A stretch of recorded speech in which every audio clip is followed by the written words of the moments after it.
Welcome, this is Nerdbauchery, and welcome to another edition of the Doom of Daggerdale. This is the evil team. As you saw, the good team finished it up last week with that awesome battle. It went quick, it was crazy with Nate Taylor from Dwarven Forge. Again, we thank him for coming here for that, and the good team did a really great job with that.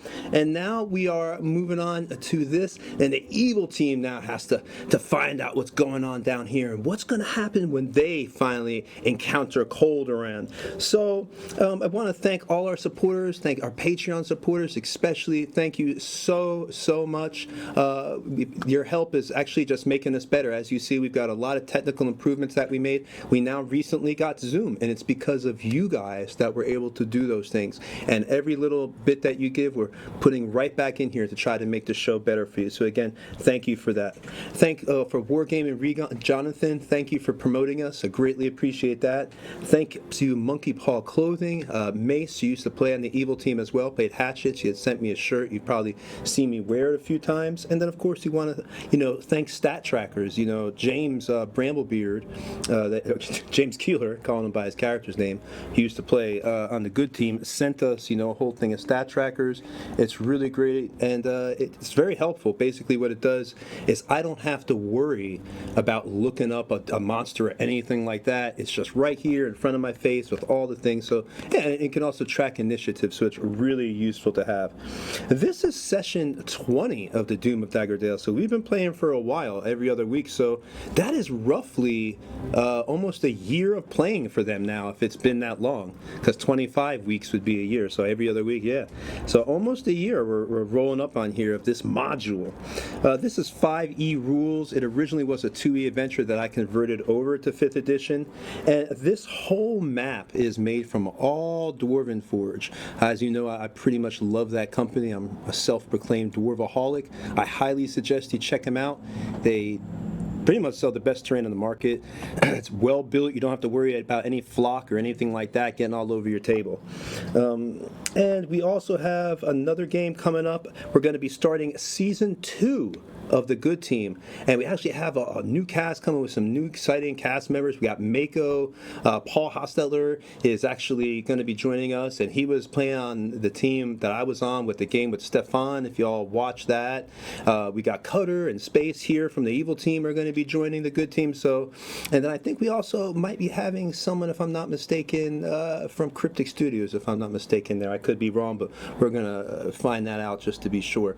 But yeah, it's going to be really cool. We're going to be starting a whole new adventure, a whole new module. It's called Shadow Dale. So you're going to see this whole group of people and what they are going to be doing. And as time is a little bit time has passed, and now a new adventure is beginning. I'm going to let the players introduce themselves. We're going to start off again. My name is Tony, and from there we'll start off with let's start with Raven. Hi, my name is Raven. I'm playing Jimmy Headtricks. Jimmy Headtricks is a Durgar from the Underdark, and we've been on Calderon's tail for a little while. And I'm thinking, maybe he's a little like us. He's not so bad. He's not worse than we are, certainly. That's it. Just because he's a bad guy does not mean he's a bad guy. All right. And then we got Eric, of course. Yeah, so my name's Eric. I'm playing Cutter. He's a wood tree. How about a wood elf barbarian? And he is the last of his tribe following the Blood Tree clan, which is where that tree word came in. And so far as Calderon's concerned, he's kind of on the side of murdering him because Calderon tried to kill him when he was in his sleep. And so we'll see what happens with all that. He is open to opportunities, though, so let's sit back and see what happens. All right. And is Winged back? Is he here? Nope. Okay, he didn't. Check your Discord. Jay, where you at? Oh. All right, we'll just go over then. Winged might be have another player who's supposed to be here. He might be running a little bit late. Right. I think he stepped just away for a moment. We'll go with Young then. Hello, everyone. My name is Young. I play Yuri, a resident paladin who seems to always get into a lot of trouble with her companions around. But she is looking for a little redemption today, and she doesn't really know what to think about Cauldron at this point. She really just kind of wants to use him for her own benefit at this point, but we'll see what happens. All right. And then we've got Space. Guys in space. I play Tibis, a half-elf sorceress, and I really don't have an opinion on Clodron.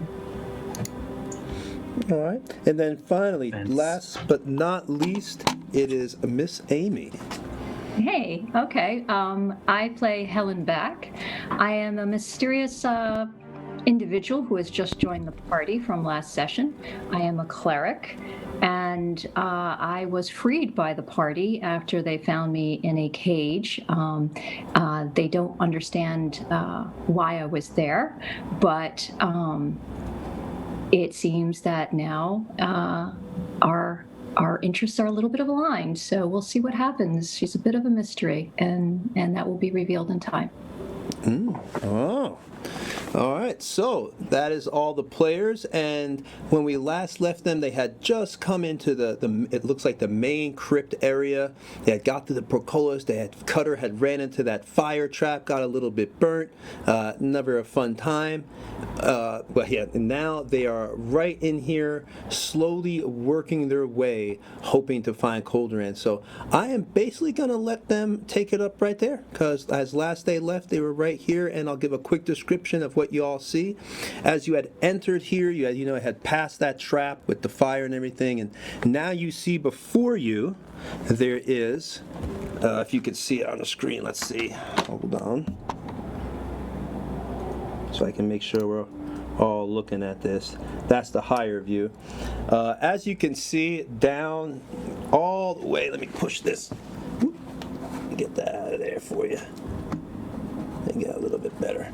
All right, so all the way down here, you're smelling all this, the moss, the old stone, so you can tell this place is still a little bit newer than the caverns that you had just came through. So it looks like, again, this place is about 100, maybe 150 years old. Jimmy is able to kind of pick that up from his Durgar senses, and you're smelling the old trees, the moss, kind of like rotted nature. Go ahead, and as you can see down hallway, you see there is a door here. I don't know if you can see it, my light. Then there is another door here, and then one here. In the distance, let's see, 1, 2, 3, 4, 5, 6, 7, 8, 9, 10, 11, 12. Give me who's in the lead. That would be good old Cutter. Okay, let me see. Cutter, give me a... We're going to do a stealth here. Give me a stealth roll real quick. I just want to see if something would notice. It's going to be a contested stealth. So I remember y'all said you were stealthing last game. Oh yeah, for sure. Because I remember, because you had just came through and the trap was nasty. So just give me a stealth roll in chat. You might be in trouble. Oh my God, he got it. Oh my God. That's pretty good. All right, so Cutter, since you're kind of in the lead of the party, probably about 10 feet in front of everybody else, you notice as you're just luckily your stealthy elven ways are able to just get you in such a position where you're able to notice in the distance there is like a large mastiff. It seems to be kind of awake, but maybe because, again, you're downwind, so it's not picking you up just yet with its sense of smell.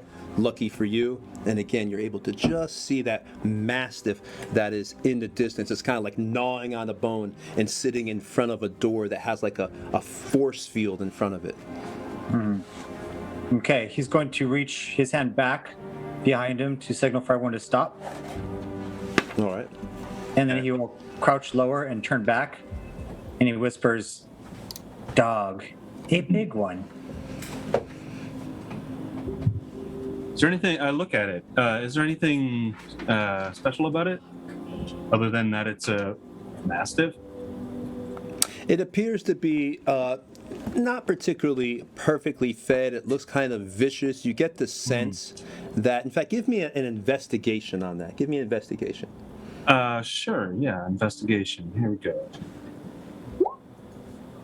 Nice. What did you get there? 22. All right. Well, you can definitely tell with your keen sense of investigation, Ollie, even from this distance, that appears to be like a guard dog. Because that's not genius perception or investigation. No. Say anyway, but you definitely get the sense that this looks like a guard dog. Yeah.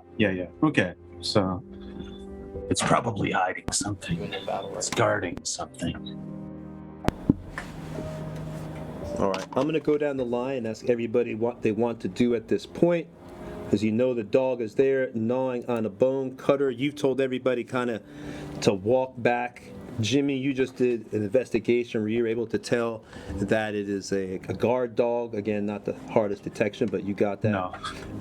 Let's go and find out. Lucius, is he here yet? No. Doesn't look like it now. Oh, all right. Yuri, what would you like to do?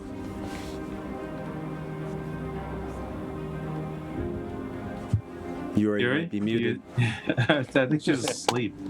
Oh, Yuri! You're asleep. Wake hi, up. Yuri. Did Yuri I'm really awake, fall asleep? I'm sorry. I'm sorry. I'm She's awake. just resting her eyes. Yeah, I'm sorry. I'm awake. I'm sorry. Yuri. It's been a long day, as you can So tell. what was the question for Yuri again? I say Yuri. I'm there's- assuming you want to know what I'm doing exactly. Yeah, with the dog. and the- Yuri's, as Yuri has a mind of her own, Yuri wants to try to make use of this dog without letting it get killed. Fortunately, that's not going to be the case because I know that if we get to this dog, it's going to be bad news. Well, yeah. Um,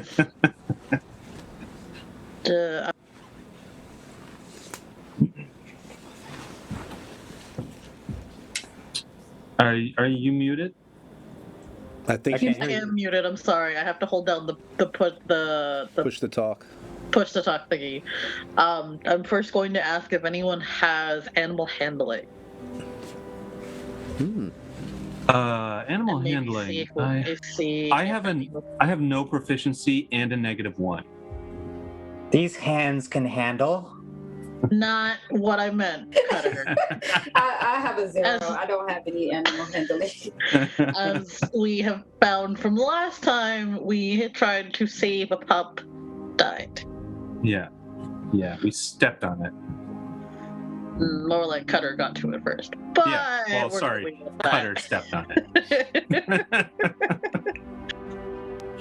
Most likely it is a guard as well as alert dog. So we should So we should probably kill just it. shoot it. We should probably just try to. Kill it. Why don't we Do we have Why don't to we kill it? Like, all hold our avoid actions? it? Like, Why don't we all hold our Avoid it. actions until one of us fires, and then all of us will fire, Oh, I was and we'll have a whole volley. yeah, I'm glad you said that because I have a chromatic orb waiting.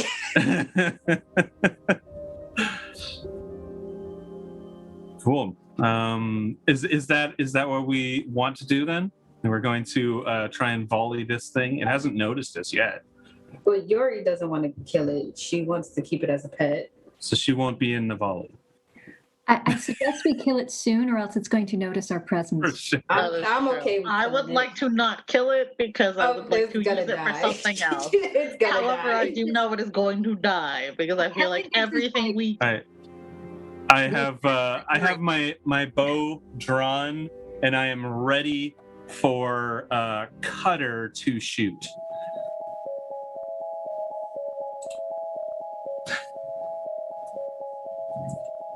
Cutter, you are I believe muted. you are muted. Sorry about that. I look over at Jimmy and I say, "For once, we agree on things." And I draw my bow as well. I guess we'll both take fire at the same time. Yep. I'm waiting for you. You got to take the lead. Right. If anybody else wants to ready up Yeah, I'm for gonna Cutter ready to up fire, a chromatic orb, and when they fire, I will also fire. Will unfortunately ready up. I will ready Secret Flame. Okay. All right. I'll fire first, I guess. Yep.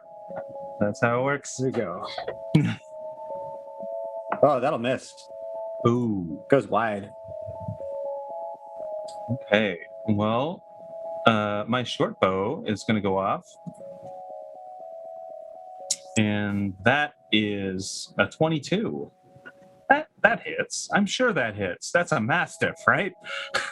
That's a big dog. It's hard to miss. Am I just talking to myself? I can't hear you, Tony. Tony! I can you hear Jimmy, not you, Tony. No. Can't hear you. Are you muted, Tony? Something happened, I believe, to our beloved Dio. Boo. Still I can't hear you. Da, da, da, da, da. Is this how the adventure ends? Okay. So he's not necessarily muted. There is something wrong Can with you hear his, me? Hello? Oh, there it Yes. is. Oh, There it there we is. go. is. Cord, Welcome back. cord came loose. The cord, you know, we had to put the gerbil back on the thing. It tried to escape the hamster wheel. Yeah, So yeah. don't worry, we got it. All right, it's down. Okay, we do need to keep going. At 22, Jimmy, how many hit points did you do with that? Oh, let me check on that. So you're the first. It hasn't noticed me, so I have advantage. So I got that sneak attack. Where the hell is it? I think the arrow would go off sneak before attack. the spell. And short bow, there it is. Oh yeah, I've got it already. Oh, okay. That's 18 damage. Yeah. Dog, okay, because you're a little bit faster than the spell going off. Space's spell goes, everybody goes shooting, but this dog, total overkill, man. This poor dog is sitting there, Fido, it's chewing its thing because it didn't notice, anybody, because Cutter got such a high, roll there, and all of a sudden this arrow just comes right into it, doesn't even notice. Poof, right into the dog. It literally dies with a piece of meat in its mouth and makes a little and just goes over. I mean, let me tell you, I've had rescue dogs, so that hurts my heart that y'all did that. That's okay. It's fine. It was going to Oh bite my us. Jesus Christ. So Were the rescue dogs that you had rescued going to eat you? No, that was gonna be my question. somebody had hit it with a car and shot it full of BBs. So Right. that chromatic orb, you're just gonna say that was acid, and it just melted the remains. So there is no more dogs. Ew. Yeah. Yeah, I like that space. Totally Good one. melted. Yeah, so that's after the arrow hits it, yeah, it just hits the dog and just melts, and a little bit of Yeah. stone. You see smoke coming up from the stone. All It right. smells like matcha ice cream. Yeah. Yeah. that's it. Except nobody, That is a space-ism. and nobody would want to eat that ice cream. No. All right, so the dog is down. You can go back to the other angle now, JC, if you want. And now you've got those options. As you can see, next to the dog, there is a door up there as well. But there's two more before you that you can see from where you are. Looks like there's a hallway because you got 60 feet of vision. It's really foggy, as you can see. I've got superior dark vision. I can see all the way down, unless the fog is real in this hallway. That our characters are experiencing fog. No, that's just me playing with my new toys, Okay, all right. making So I it can look see, really cool I can for see all y'all. the way down this hallway, and I want to clarify the dog was right by the first door, right? Yeah. Yeah, right. It was all the way up here. From where your position is, it'd actually be the third door. And it was right in front of some double doors that you can see. But there is Right. looks so like all there's the way down the hallway. Yes. Okay. So it looks like there's a blue kind of light that you can just Right. kind of make out, because now that's right almost outside your field of vision, but you can see that there's torchlight down there, so it kind of helps. Right. I suddenly feel a lot more luscious right now. Same here. Yeah, Lucius, there he is. There's our luscious. Hey, Lucius. I swear that has to be a meme now because of this. You are Yes, muted. I am here. I am here. Yeah, I was trying to find the mute button. I was trying to figure out what screen I'm on. Nice. How you guys doing? Sorry, I was Good. running late from work. That was crazy. Yeah. That's okay. Don't worry about it. We killed a dog. I just heard that, True yeah. to form. Yeah, heartless, man. You screwed a what? You screwed a worm? No, I said We true did to not form. screw a I worm. said Oh my god. True to form. Oh, wow, We okay. killed a I guess dog. you hear what you want to hear. I mean, This party's getting really evil. Like, wow. I mean, what happens in Heartless, the Underdark man. stays in the Underdark, but I haven't screwed any worms recently. Oh my god. That's way just too much recently. information. That's recently. So he screwed it before. That's great. Recently. I mean, it gets lonely down there and Hey, what you do on your own time is all up to you. Okay? Exactly. I did not need to filled know that. pools. Yeah. All right, here we go. So let's see here. I'm trying to get the screen set up really quick. Yeah. All right, so how's everything going to you guys? Let's see. What are we at? We're in an alleyway right now, or in a Yep, there's in a cavern? 3 doors. There's 3 doors ahead of us. The dog appeared at the 3rd door, It's really foggy. and I can see maybe not necessarily you, but there's a very faint light way at the end of the hallway. I've got like 120 foot superior dark vision. Yeah, of course so you do. that's- So Mr. yeah. Superior over there, you're right. Yeah. That's what I'm saying. So I think also the door that the guard dog was protecting had some kind of energy shield over it. Really? Was that what the blue glow was? I thought that was sort of like a torchlight.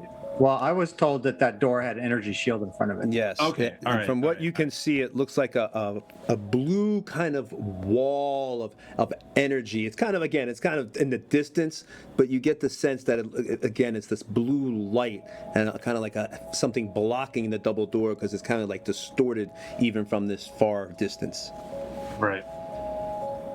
Okay, here we go. All right, I proceed got with my caution, I think. screen set up now. Okay, Jimmy, I'm sorry. no, jump ahead. I'm gonna try to figure out what's going on here and see if I have any magic spells that can figure out what that is. Do you still have your thieves' tools? Because I can't remember if you. I know they broke. They but broke. if you need to borrow mine, I will give you mine. Okay. I will give you mine now. So. Okay, yeah, I'll take them now and stick them in my inventory.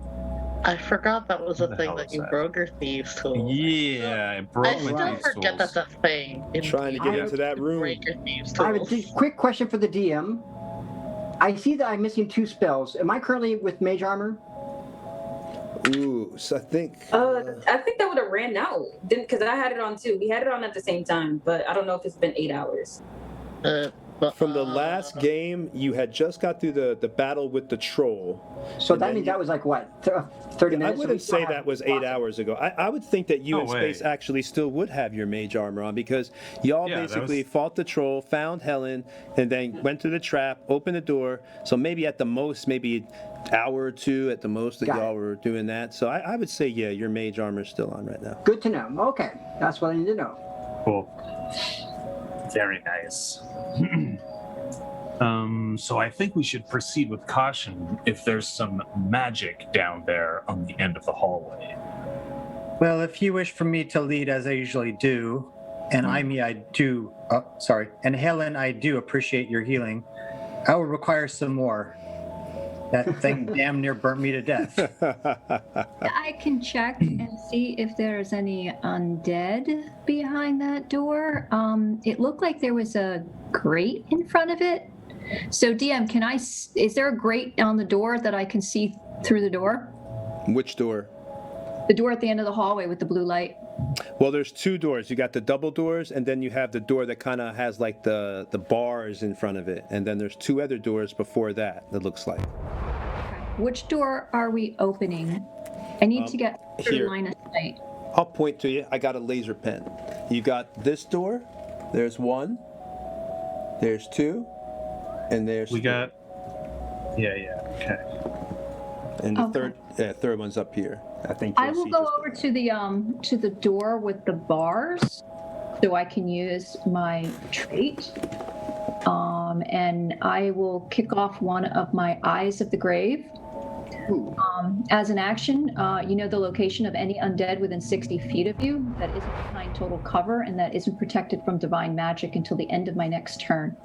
All right, so you're going to walk all the way up here. Gotcha. Because this is the nearest. There's 2 doors that have bars. Do you want to look at the one that was closest to the dog, or do you want to look at the one right here that I put you in front of now? Either which one.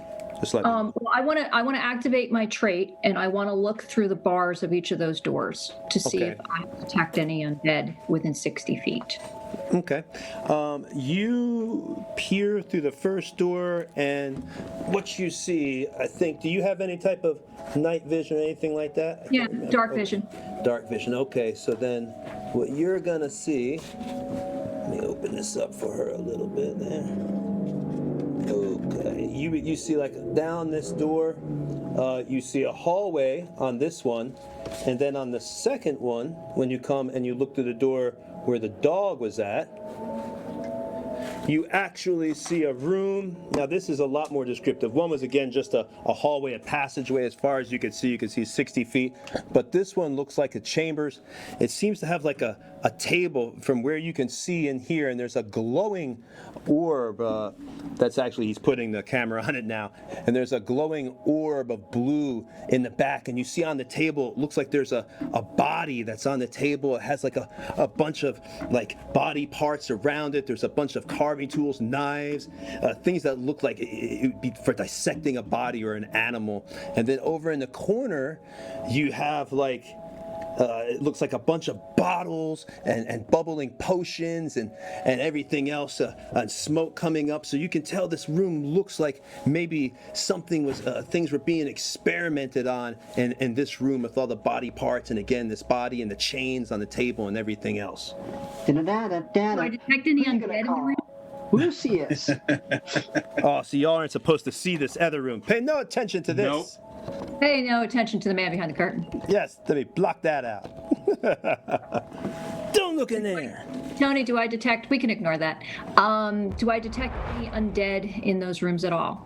No, you do not detect any type of undead, but give me a Arcana check.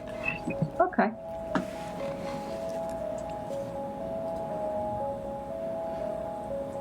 Just roll a 20 and then add my Arcana to it. I'm going to roll it on roll 20. What did you give me? What did you got? 1 moment, please. All right. 19. All right. So you get a profound, even sense of just like, just dark magic from here. You know, the Arcana, just like, it's almost like not overwhelming, but you can sense it. It's coming through from this area. All right. I will go back to the party as quietly as I can. And I will let them know what I saw and tell them that and with a big grin, it seems like dark magic in there. Lucius perks up. He goes, "Oh, you always say the greatest things. Let's go check this out." Yeah, let's check it out. What about the other doors? Although I would say, Let's not worry about those. You can take them if you want to. I'll look this room. you go first then. Well, of course. And so I'm going to I'm gonna follow. I'm going gonna to follow sneak as well, quietly. sneaking. Pretty sure I can also check the door for good and evil, if you would like me to. Sure. Why not? I've never used the ability. Let's make a deal, door number 1. Oh, Jesus Christ. I just saw that on the chat, that's why I'm like, what the? Nice, Ranger. But looking through the door, what do I see, Tony? Which door are you trying to look through now? The other door. The one to the right. The Yeah, one. like what direction? The one that you Alright, have to the other pass door. to get there. Do I have to pass her to get to her? Well, there's a hallway if you are on the left hand side, and the farthest door, I believe, is the one we're looking at right here with the body on the table. And just to let you know, when Helen got to that door that she's at now, behind her, she did notice there's also another door, a catty corner door right here. I couldn't say it until you were on it, but it is right here behind Helen. There's another door as well. So you've actually got... We cannot see Helen. You're going to need to back the camera up a little bit if you want us to see that. We can only see the room. There's that we're another looking at. camera with a better angle. Yeah, Helen's Just at the switch the front. camera angle. The room that you see now on the camera, that's Helen's at the front of that room. Let me see if I can Got it. aim it down just a little bit here. Let me see.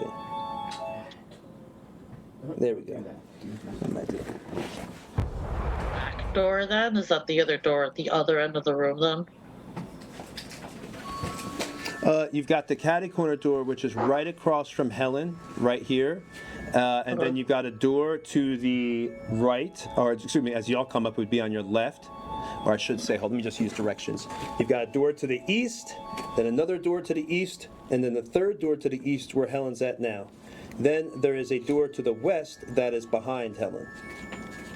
And the Right. one door, the second door to I the... would have walked over to that door and looked into it as well to use my detect undead. Yeah, you did. The second door... Oh, you mean the one that's behind you now? Yeah, as long as there's bars and I can see, because if they're under total cover, I won't see them. That one does not have bars. That is not a barred door. And I'm staying where the bars are. You got it. So you've got two other doors to the east. One is barred that Helen looked through. That was a passageway that she saw. Well, Helen, what's her character name? Helen back. That's your character name? Yes. Okay. So then I'm assuming the caddy door, does that have bars on it or no? No. The It has no the- bars. Yeah. So let me Okay. go down and ask everybody what they're going to do, and then we can just go from there. Jimmy, what are you doing right now? I was stealthing and following Lucius, just behind him as Cutter Lucius. told him. Well, yeah, Lucius. As Cutter told him, if you need to investigate that, you've got to go first. So I went right behind Lucius. I think that was Helen that was still there, right? Or did she walk with us, or she come back? 'Cause I see Helen him. is still by the door. Yeah, believe. I came back, told you guys what I saw, and then I Are you walked. coming back with us to go look at it again? Yeah, and then I'm Okay. coming back with you guys because I'm very interested in the dark magic. Ooh. Me too. Yeah, well, I feel like we should go through that door. All right. Yeah, what do you think? What do you think, party? Sure, as long Why not? as there's nothing in that room that. I'm going to investigate the door first. You don't Should want we to not burst check? through it? Should we not check these other doors before we go further? I'm assuming that We might both If you find like, you something. and Cutter can do that. I think I'll focus on this one. Dark magic is my repertoire. It's my forte. Me and Helen, of course. Me and Helen. We can get to the bottom of this together if you'd like, Yeah, and I'm gonna stay with the and cannons. share knowledge. All right. And- So Cutter, what are you doing? I'm gonna go- So he responds to Lucius, and he says, "And is being attacked from behind by people in these rooms behind us also your forte?" I agree with Cutter. We should make sure that Well, that's why clear out you're. any potential That's why threats. you're going to stay behind us as we go forward. Yes. Oh, so you all of a sudden want to be a hero now, huh? I think Because seem we to have forget. Helen now, so you're trying to be a big shot? No, really, I just want to learn more about this magic that's in front of us. I will solve this problem, and I'm going to kick the door in that's closest to us, all the way back to where we fired the bow. As Right. I investigated with the 24, So this 24, this I'm is getting really close looking this at is it. called splitting the party. So, you kicked the back door. You kicked the back door, not the one I'm looking at. All I'm right. assuming the doors On go to the purpose, he same did that on room. purpose, That's yeah. what I thought. Which one did Cutter kick in? So to be clear, The one next to you. It's no. So way back where we first started, there was several doors that led all the way up to the door where Helen is now. Yeah. I'm going to turn towards the one closest to that. I think it was on the right, maybe on the Yeah, left. yeah, it's the one on the left. You and Space are right in front of the Yep. closest door. There you go. I see me now. Yes, I kicked that one open. All right, so you kick it open. Ba-doom. All right. Actually, give me, to make sure you can kick it open. No, wait a minute. Give me a athletics and beat a 14. All right, here we go. Kick it with your best shot. Where'd you Oh, get? wow. You break your foot. All right. So Six. you go to kick this door, like, "Rah!" And instead of kicking it, it just like your foot kind of almost goes through the door, and you get like a nasty splinters going up your leg, and you take take 1 point of damage there from kicking it through. But it's made like a loud noise that reverberated, and you kind of hear like in the distance. Helen's gonna say, "Didn't you check if it was locked first?" He turns back at. He never does. He turns back at Helen and Lucius, and he says, "Perhaps I should have used your head." And I rage, and I kick that door open. Roll again. Roll again. All right. This time, you in your rage, your door just boom goes right down.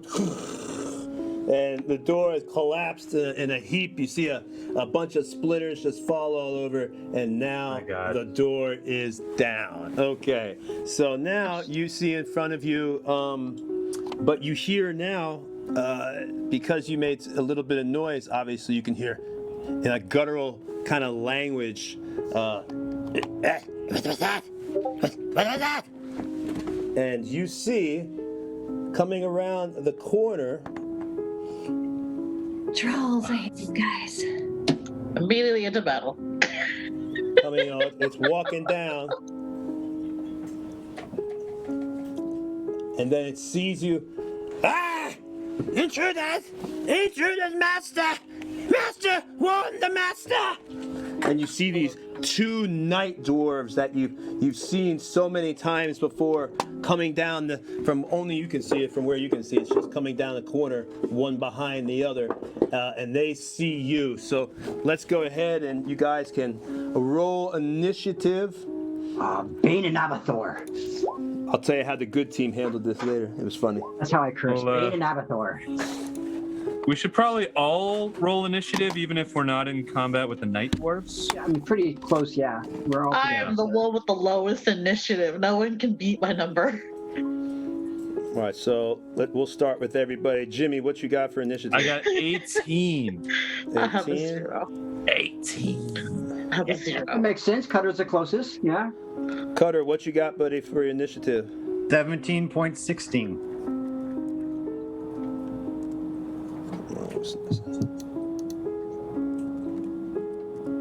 All right. Man, y'all kicking ass with those initiatives. All right. Lucius, what you got, man? I got 10.16. Okay. I like even numbers. Yuri, what you got? I have a fat 0. No way. I have a 0. Look at roll 20. I have a fat 0. Oh my God. Does 0 count as I an have even the number? lowest Well, I'm initiative. pretty sure we know where you go then. It's okay. You're I'm always definitely at not the going end. first. No. All right. So let's go ahead and put this one nightshades up here. Okay. Goes on to Lucius. All right. Tempest, what you got? I have a 7.15. 7.15. Okay, so that stays there. And Helen back. What you got? I rolled a natural 20 on roll 20, Yeah. Ooh. so it's 21. 21. Ooh, well, we know who goes first. Put I that guess up there. so. All right. So, Helen, after, you're seeing the party knock down this door, you also notice that as the door crumbles, you notice that it actually was unlocked. You could see the hinge on the door. So apparently the door was unlocked. Cutter could have just opened it and walked through, but that's gone now. That moment has passed. So all the noise, you can hear that you heard this guttural language in the distance. You couldn't pick up the word. It sounds like blah, blah, blah. But now you get the smell. Again, it's a stronger smell of moss, and you know that the party has screamed out, night dwarves. So what do you want to do at this point, Helen? Okay, so can I get back to that door? It's hard for me to tell from. Let's see. You have a movement of 30. How far away is it? Yeah, you're pretty far because each spot represents, each square represents 5 feet. So you can 5 or 10? It's 5. 5. All right. So you can move 6 if your movement's 30. So Helen, I believe, is 6. So 1, 2, 3, 4, 5, 6. You can get close to the door, but not right on it. You should be able to see where the dot is where I'm pointing at. Okay. So Do you want to go there?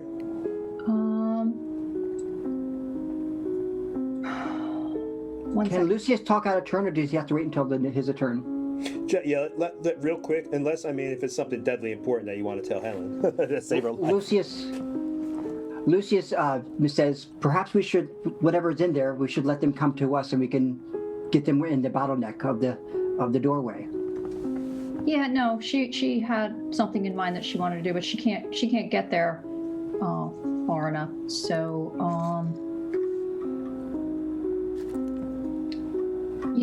she's going to move there and hold her action for what comes into the space that they're in, and she will cast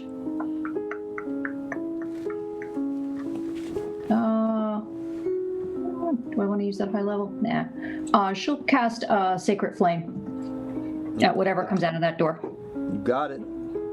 All right. So next we got is Jimmy Headtrix's turn. Yes, that's me.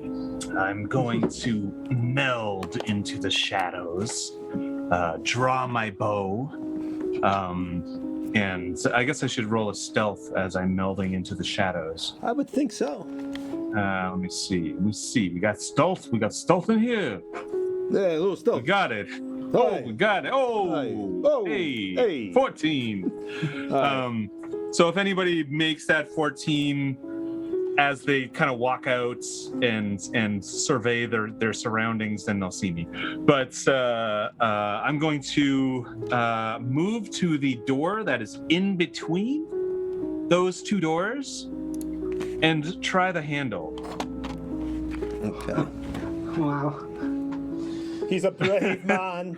A brave man. Quietly though, with a 14 stealth. All right, so you try it, and that door just, it opens without a problem. I'll take that off the table. All right. And now you see before you, like Helen had described, 1, 2, 3, 4, 5, 6, 7, 8. Actually, you can see a little bit farther. You can see all the way down. There's a long passageway that goes all the way down, and it looks like there's a corner or a turn to the north.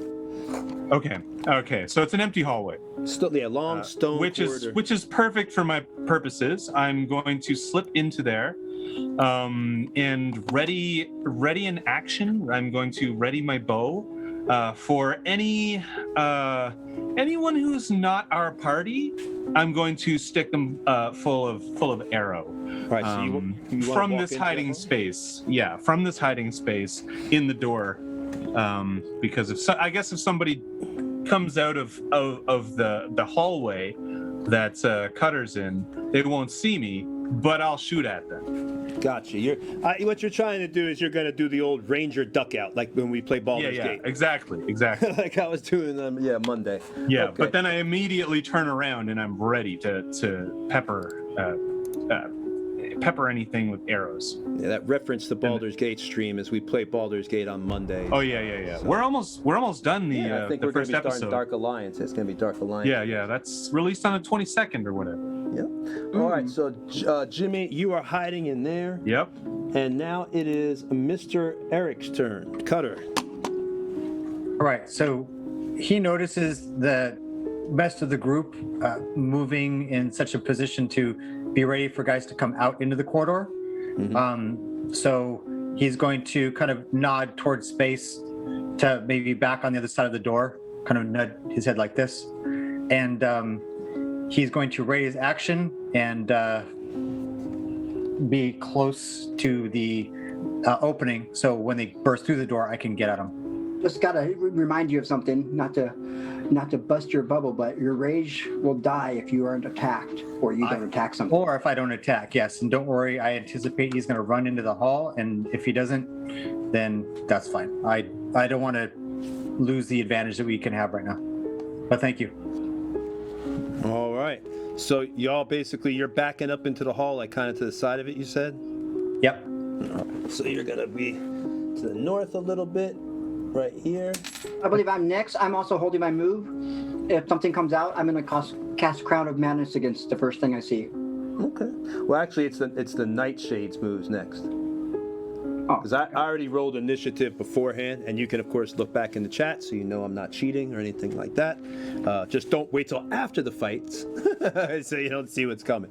All right. So this first night dwarf, you can see it's clad. It has its, it's tree-like clothing and bark, has a barkish look, and you could smell, like I said, the moss. Cordoran for Cordoran! And it goes running at Space, who's in the front of the door. Actually, you know what? It throws its spear, because it's right there. And it has a spear, and it throws this spear at Space. Oop, I hit the wrong thing. Actually, wait a minute. Yeah, that might... You know what? You pushed. Should we make a spell save DC 21? I hate you so much right now. I didn't mean to push it. I was looking at it. Well, I guess at this point, let's see. I don't want to do that. 9. Oh, yeah, because they can walk right through it. All right, they're going to cast Entangle. Because they can get right on walkers. Okay, so they're fine. All right, so it's up to 90 feet. It is a point within range. So basically, that's going to get a lot of people. That's going to get a lot of people. And it's 90 feet. That's an assload of people. It would have to be almost everybody out there, point within range. No, it's a 20-foot square, Tony. It's a 90-foot range. 20-foot square. What am I thinking? I'm sorry. How about this? That sounded like a whole lot, but I was reading it quick. So thanks, bud. Yeah. Thank you. So 20-foot square, I got you right here. I'm sorry your DM doesn't know every single thing. I'm working on it. The rules don't matter. I'm working. That's right. Everybody just have a good time. I'm working. Yeah, the DM shouldn't have to know everything necessarily, unless they're that kind of DM. All right. Unless they're also the rules lawyer. So it casts Entangle, and I got that perfect template to show you where it's hitting now. So it's right, Entangle's right there. The people in that little green square, give me a DC 21 save here. And that is That is just the two of you, right? Space. Is strength? This says strength saving throw or be restrained by entanglement. So yeah. Oh, Space. No. Oh, Cutter made it, but unfortunately, Space does not. And of course, now, if I'm not mistaken, this is also difficult terrain, so your movement's going to be cut by half, Cutter, out there. So be aware of that. I believe because of my wood elfishness, I get to ignore difficult terrain, but I'll check while you guys are doing other stuff. You got it. All right, so Space, you are now kind of enveloped and being entangled. You can see what it says here for the duration of these plants. Turn the ground into the area to difficult terrain to create you when you cast the spell. So now you are all caught. All these vines kind of grow up around you, Space. They come around your legs and everything else. You're trying to hit them off, but they grab in such a way that they become so tight, and the vines are pulling you. You're just trapped inside these vines in this entangled area trying to get out as that one. And what it does, it's now concentrating, and it kind of just like backs up a little bit right over here into the corner, just so it's gonna kind of maintain that area kind of safe in the corner. And now it is... I have a question. Yes, sir. Can I either hack Space's way out of it, or just grab her and just yank her out of it? Let's see. You cast spells in a show or be restrained by the time until the spell is creature restrained by plants can use its action to make a strength saving through a spell. Myself free itself. At the bottom it says a creature restrained by the plants can use its action to make a strength check against your spell save DC. So you have to make a strength save of 21. Yeah, just to get out pull her yourself. I don't think it's something that. But I don't see if you are willing to get close to Space that you could try. I could allow that. I don't see why not. That makes for a cool narrative that you're trying to. But as you're, if you're going to keep going into that area, let's see, because you're continuing. He already saved, I believe. Yeah, you're going to keep having to save because you're going to be walking through the area if you're walking towards Space rather than trying to get out. So you'll need to do another save. But when you get to Space, as long as you're not restrained, I will allow a help action, and that will give her advantage. How's that sound? I'm going in, baby. Sound fair? I think that sounds like a good on the fly rule right there. All right. So you're going into space. Go ahead. Actually, no, it's not your turn anyway. So it's actually. Oh, no, it is. I had my turn saved. Remember? Oh, okay. I'm sorry. Yeah. Okay. No problem. Do I need to make then 2 saving throws? I need to first make one for me, and if I make that, then I can try and get her out of it too. I'm just gonna have it where one time to get to her. So as long as you pass this one, you're able to make it to her and again help her. So cool, pass the saving throw. Are you guys ready? Oh, come on, stream! Everybody pray that he makes it. This is who he's. They're in love now. Ooh, they actually have 15. a romance. So he's going. Oh no! Yeah. Cutter said one word to her, so now they're in love. Hey man, it's an RPG type love. It's quick. You have a kiss and you're in love. It's like Han Solo and Leia. One kiss is done. They're already in love. Long relationship. All right. So, Cutter, you go to run in there, seeing space being not space, but Tempest trapped, with the vines and her trying to break free, and you go to run in there, but unfortunately, right as you do, right next to her, she's right. So you kind of get trapped, trying to get to space and everything else, and now both of you are trapped, entangled. With the vines going up you, Cutter, in your barbarian rage, you can see your muscles rippling and your veins popping in your arms as you're trying to break these horrible vines. And now is Lucius's turn. Well, I'm not going in there. Smart. Lucius is going to stay right where he is. Or actually, no, he's... Can you turn the camera a little bit to show the long hallway again, please? Can you show the long hallway, JC, for them? Can you get that angle? Is that possible? Just the one camera. The other angle, like the other one by the door where everybody was the first door at the front. If you can. He might have to move the camera, but in the meantime, while he's doing that, what did you want to do, Lucius? Well, I was thinking if I should move closer or not. That's the only thing. That's why I want to see the hallway. I can tell you how far you are. I'm about 8 blocks away. 5 blocks away. I already checked. I already counted it. Wow. Okay. Did it already, man. As soon as we get the camera, we will. I think he's trying to adjust it right now. Are you trying to figure out if you should raid the room in front of you or come back to help? No. I was thinking about whether I should cross the hallway, and so I can see them and then hold my move. Pretty much, I want to hold my action. If I see them, I want to cast a spell. What is it? Crown of Madness spell against the first foe I see. Right. Okay. Right. Otherwise, there's nothing else I can really do. I can't really. I don't have anything that stops, vines. I can burn them, but I burn everybody inside of them too. Yeah. And those are they're like magical vines too, right? Like would they be burned by? There you go. You got magical flame too. So probably keep growing. Yeah, you're right. Are you saying this out loud at all? No, I'm just going to move and then wait for them, just like everybody else did. Pretty much prepare for them to come through the hallway. Yeah. So I'm trying to get to it. I want to go across the hallway though to get an angle, so I can't really see if you. All right. So you didn't say anything that you were thinking about casting some fire to burn the vines.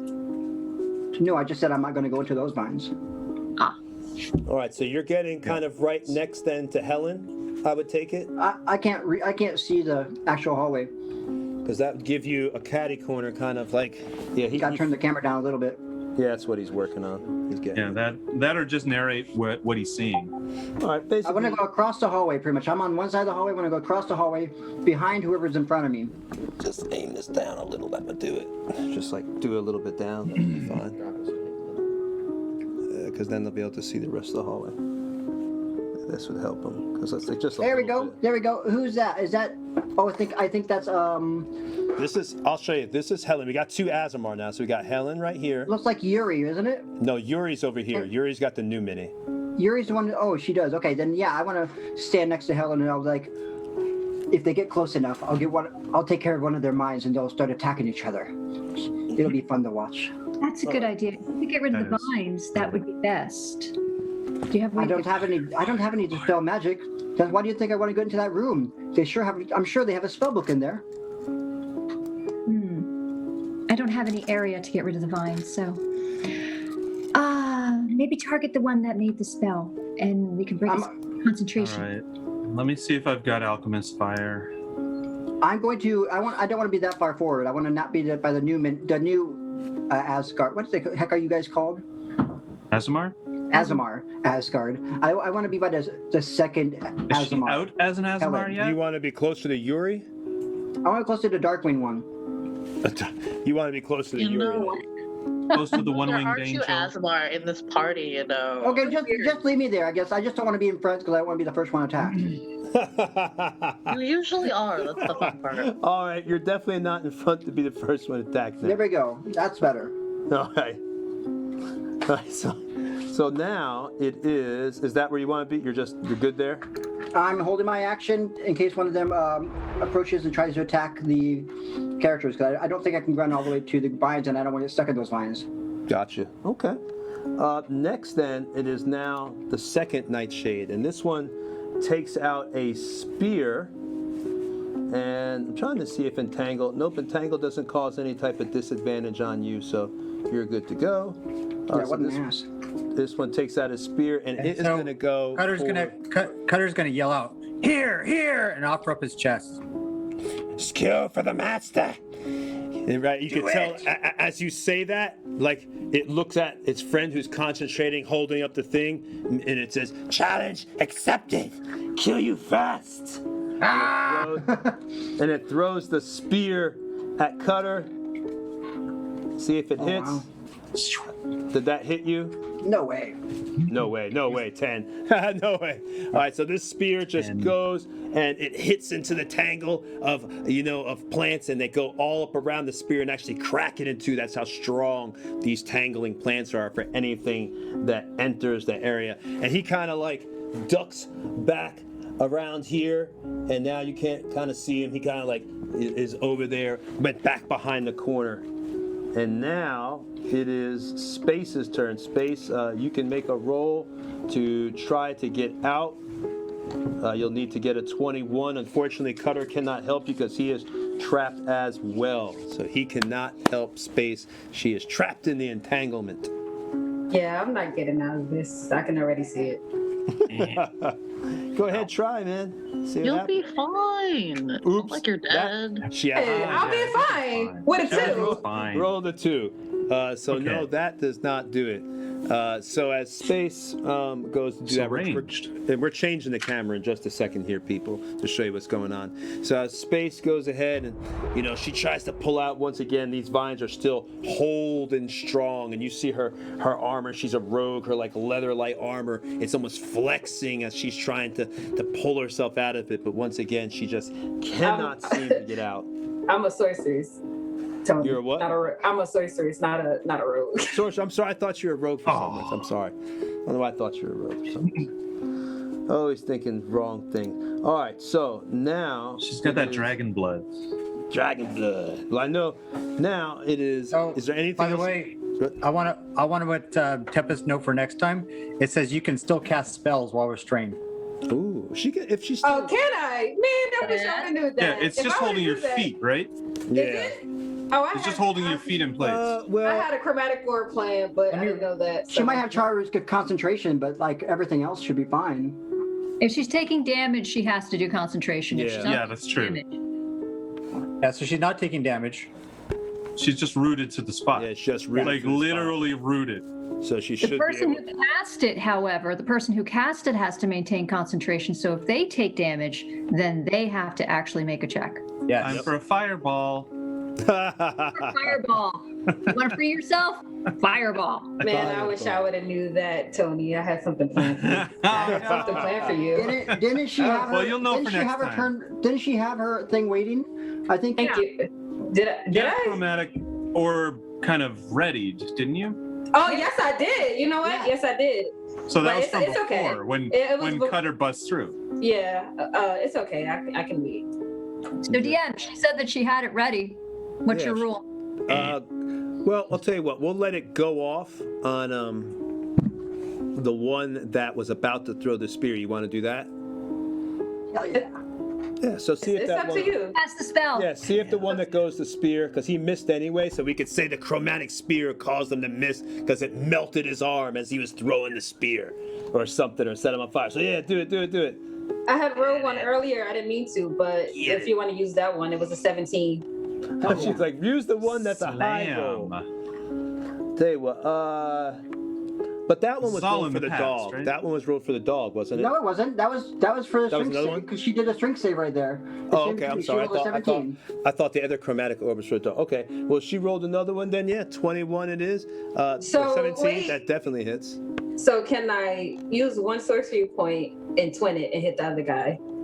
Yeah. Nice. Ooh, Does I guess I don't see why we couldn't. These night dwarves aren't gonna kill y'all. Ooh, she's bringing out the sorcerer in her right there. She's bringing out the sorcerer. Yeah. Woo. Do it. All right, so 15 damage. Oh my God. Are we All gonna right. do it? Are we gonna... So both of these things. What kind of damage did you do? Lightning. All right. So as this thing comes around the corner, right as it's trying to quickly cast, the entanglement's going up and everything around you. You let off the lightning bolt that you were just ready, and you finally finish the words to cast it as the entanglement's coming around you, and the lightning goes off and shocks. And it begins to fry. You can see the leaves of their clothes because they're created by Colderan, these night dwarves you learned in earlier episodes, and you could see the leaves burning and crisping up and turning to smoke and ash as they begin to burn up, but they're still up, although they look horribly damaged. Eyes are burnt, just pieces of wood splintered off them. But Oh man, it must be really hard to concentrate with all that electricity. yeah, and that one, of course, the entanglement, there's nothing there, of course. It wasn't able to maintain or get it off in such a way, so that drops now. All right. Yes. So now we'll just pick up from Yuri, though, for the sake of argument, to make it quick. All right. So, Yuri, it is now your turn. Yu Yu Yeah. Hakusho. Can I get through the door? Is that a possibility? Which door? The one that the Yeah, you're close enough. If you're the White Wings, you're close enough. You're like 5, 10, you're 15 feet away from the door. 5. You could definitely end, and your space of 6 movement would put you one block in front of space. One block in front of space. Yep. Can I get to where one of the enemies is, or no? You could dash. You'd have to dash. I would have to dash. Okay. Yeah, You could dash or throw something at them. Spells? or throw something at him. Yeah, that's a good point. Range? I was going to shoot a firebolt at it, but I don't know if I can through the door. Firebolt is a distance weapon. That's a distance thing, so I think you can just go to the edge of the door and then shoot it at them. Yeah, you have distance. Go ahead. Yeah, you don't need to dash for that. Yep, you can just go to the edge of the door. Like So you missed that shot. Yuri's now in back and behind space and Cutter. You've missed it. Those things are burnt down there. And I think Amy, you were trying to say something before. Oh no, I thought you were moving my Oh, that's what character. you're saying. Okay, all right, perfect. Yuri is like, this is for the bats. Whoopsies. I tried. Okay. And it's actually now Helen's turn. Ah, awesome. So Helen will walk up to the corner of where everybody's at. There's a space, I believe, there. Yeah, right about. You can put that right there. Okay, so how much is that movement? 15, I You think. moved 10 feet. 10. Okay, excellent. I will Sacred Flame. Doesn't matter. The one that casts the spell, I think it's the one that is closest to the exit, not the one in the corner, but the one that didn't throw the javelin, the spellcaster. Okay. It'd be hard to know, but yeah, you should go for it. Yep. Well, that's what I'm gonna say. That's the Got one. magic crackling around him from casting. I'm gonna say though. He's not holding a javelin, so I'm gonna- therefore he's a spellcaster. Look for the one. That's a good logic. Look for the one with the It's the pointed one hat. babbling incoherently. That's what all magic casters do. So, right? so he is gonna make a dexterity save of 13, Tony. Okay, and just to let you know, it's going to cost you 2 more movement points, 1 to move into the area and then to get out, because you can do it, but you'd have to move up 1 more to kind of be in front of space because you're right around the corner. So what I do is just 1 more, but you still can make it and then move right back into your position and be That's fine. exactly what I want to do. I want to move up. I want to cast Sacred Flame DC, Dexterity DC of 13. And I have rolled a 11. That is not good. So I will roll 1d8 of radiant damage. I'll roll it in D&D Beyond. And what I get? I got a 7 of radiant damage. And then I am going to look at Cutter, and I'm going to go smooth. And by the way, you've killed it. Do you want to describe how you bring it down? Kill it. Oh, awesome. So she holds up her hand and she says a few incantations and she hits it with radiant damage to blow it away, then looks at Cutter and goes, move, and then moves back toward the corner. It just Cutter says to Helen, I always said be nice to the cleric. They were not to be nice to the cleric. wiser words were never spoken. So she'll move back so she's not in the line of sight of the creatures. Gotcha. All right, so you are now out of line of sight. You've ducked around the corner back where you were. In the position you're in, you are not within line of sight of the creature. The other one there. All right. We have some background. Yeah, somebody's got their somebody's mic listening to the news. Sorry, that's me. All right, no problem. So now it is Jimmy's turn. Yes, I'm going to come out of hiding, and I can see everyone's rushing past me. So I'm going to come out of hiding and approach the hallway, the doorway, and I'm still in stealth. So I'm going to peek around the door jamb and shoot my short bow at it. At this last remaining dark elf. Elf. Hold on. Excuse me, sir. Dark, yeah, well, whatever. Dark night dwarf is what it's called, I believe. Why was that hard for me to? There we go. Your cousin? Jimmy, you're gonna have to go 1, 2, 3, 4. Okay, yeah, because you can go and then move back. Cool. Okay. All right, so my short bow, I'm firing off. Wow. What did you get? Never fucking mind. I auto missed. Guess you were being too careful. Just being too careful over there. Well, he was hanging out smoking a cigarette or some pipe weed down there in the corner. He's smoking some pipe weed, and he wasn't paying attention. That's what Got happened. his peace weed. Yeah. Oh no, Good old Toby. I didn't necessarily auto miss, but I got a 12, which I assume misses. Yes, that does miss. Okay. Now it is Cutter's turn. And if I can, yes. I will move. Oh, I'm going to have to probably dash to have any more movement. So I'll use my bonus action to dash, and I will dash across the doorway so that I'm on the other side. Yeah, and you get that extra action. I guess that's the north side. Yep, and you get the extra action because you're the rogue. Yeah, that's right. So there you go. Bonk. Whoop, dropping people. Yeah. All right. There we go. Just so that I'm out of sight. I'm drinking too much again. He's like, get out of my way. Yeah. Yeah. Well, I got the shaky hands. It's like I'm 80 years old. I don't need to go my full movement, but I am getting just out of the way. I got you. I'll remember. I might have moved a little few more spaces, but I'll remember. Okay. We got you. All right. This is going to be dead by the time my turn rolls around. I'm anyway. Watch him cast fireball. Pretty sure, because now it's Cutter's turn, that it's not going to survive. All right. So Josh is accurate because I did not take damage last round. I'm no longer raged. Does not mean that I'm not pissed.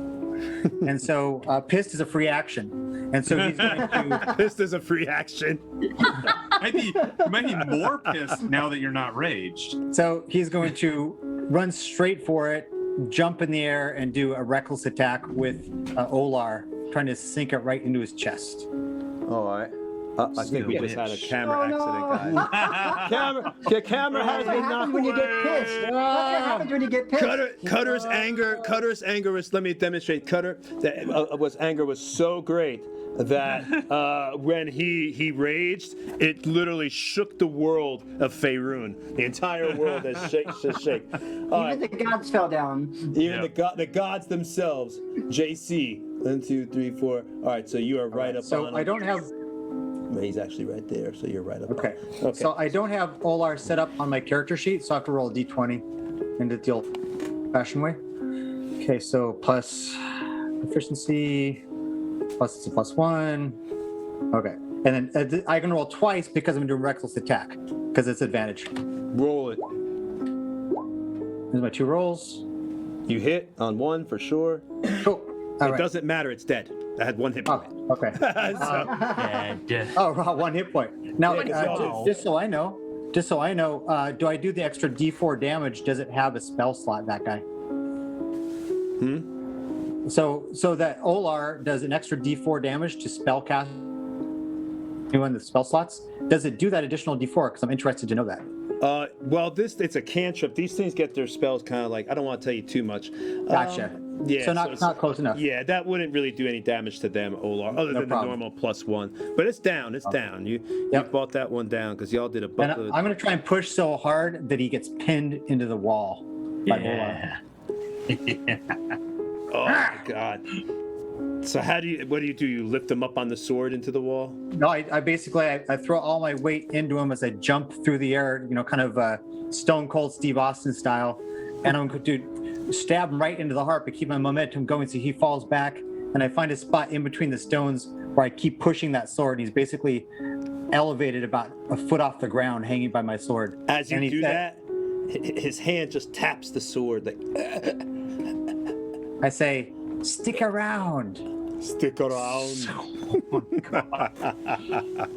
Hey, Bennett. Man, Cutter, you are the best at these one-liners. I stole that one. He forgot the Bennett. Hey, He Bennett. really is. Stick around. He is fantastic. So as Cutter does this, Helen is gonna tap Lucius on the shoulder and go, let's go check it out. And like back to the I other bet you the door. same idea. Looks like this is taken care of. All right. As y'all, just a real quick description now that you're kind of done with the battle, you sense you get a smell. It's starting to overwhelm coming through now that the adrenaline's going down. A smell of rotting flesh and rotting meat. You can smell it coming from this hallway. It's a stank unbelievable. And since Cutter, you're kind of around the corner now, you can see a little bit more. Such stank. Yeah, it's stanky. And what you see, it looks like some stairs are to your left going up to a large platform. And what appears to be, even though you're not all the way up there, it looks like there's a pit, like a large pit. But of course, you can't see what's in the pit yet because you haven't gone up the stairs.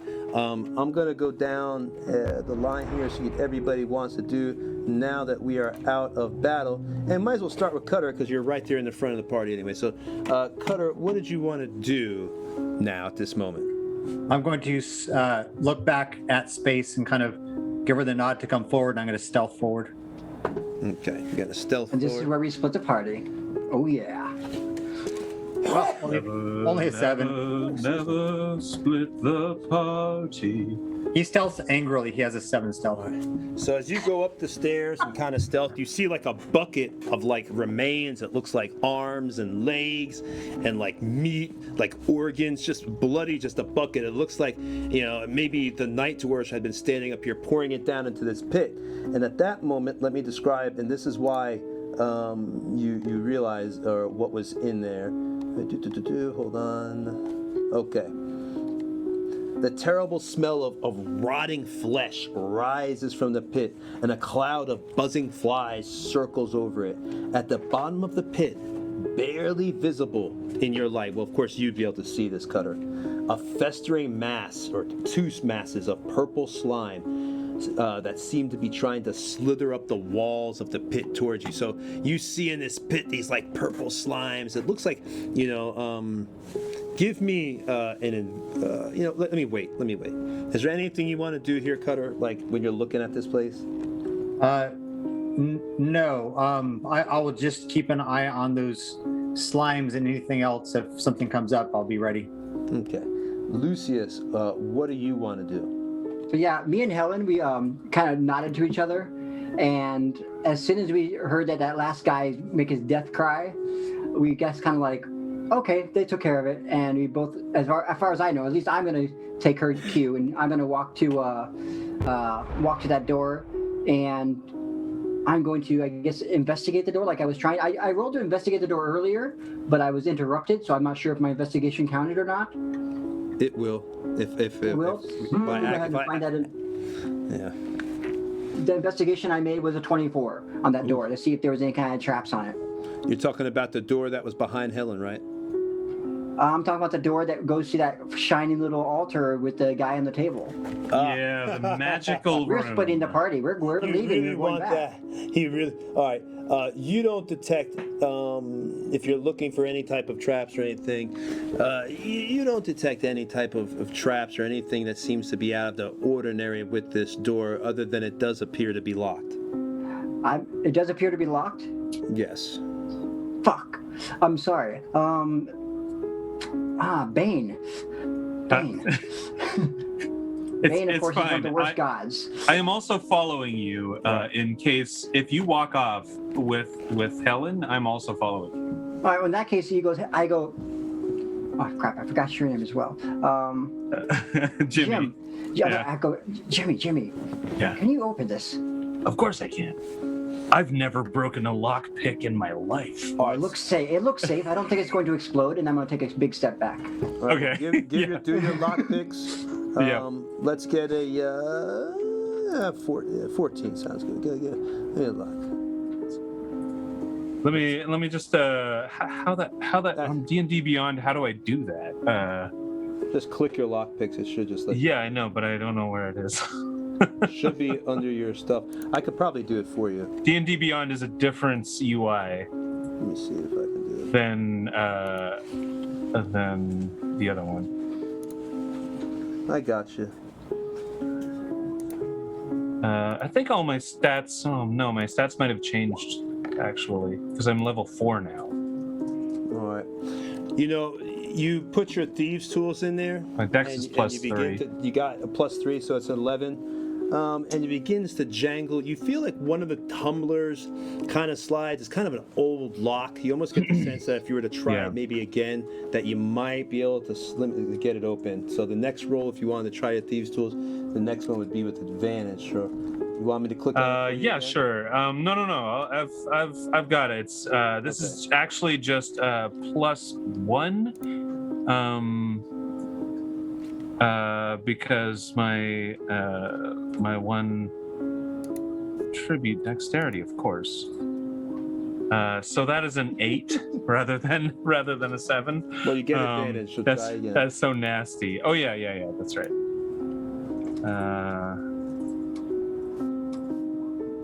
19. So the tumblers fall into place. You hear a nice loud click, and the door is now open. Right. So that's what. Let me hold on because that's what uses are before we go into that room. Let me go down to rebel. Yeah, I think we want to have time to go into there with what the other party's doing. Yeah, that's what I was about to say. I'm gonna go down the list here. What everybody else is that's doing. Tempest, what are you doing right now? I will follow Cutter's lead and enter the hallway.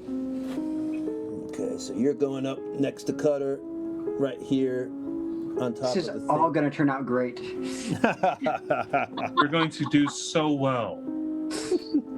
Yuri. We have 2 parties now. Yeah, nothing. Divide and conquer, or divide and die. It's all right. Love conquers all. Divide and we'll die. No, I'm kidding. I'm gonna follow behind Tempest and I'll Cutter. be right back. All right, so you're going behind Tempest and Cutter. Well, at least we each have a healer. Oh wait, do you heal? I have cure wounds. Yes, I do. So what's Helen doing then? Well, Helen is going to take a really deep breath. I smell death. And then she's going to walk over and look in the room. Oh. Which room? I'm gonna be like. Are you going all with? cheesy, all gentleman-like. Well, of course, I'm gonna go in behind her, I suppose, or beside her. But I think she gets to move Yeah, and first. she's going to smile at you, and she's going to, of course. Are And you then Vanna White Step doing into this? the It's room. Like Madame. All right. And she will take falling all over deep myself. breath. Another deep breath, Tony. Yes, death is here. It is. The hair on the back of Lucius's neck just goes up. Why is she He's in love now. the smell of that? It's so creepy. So. You're the necromancer. You're the necromancer to my heart.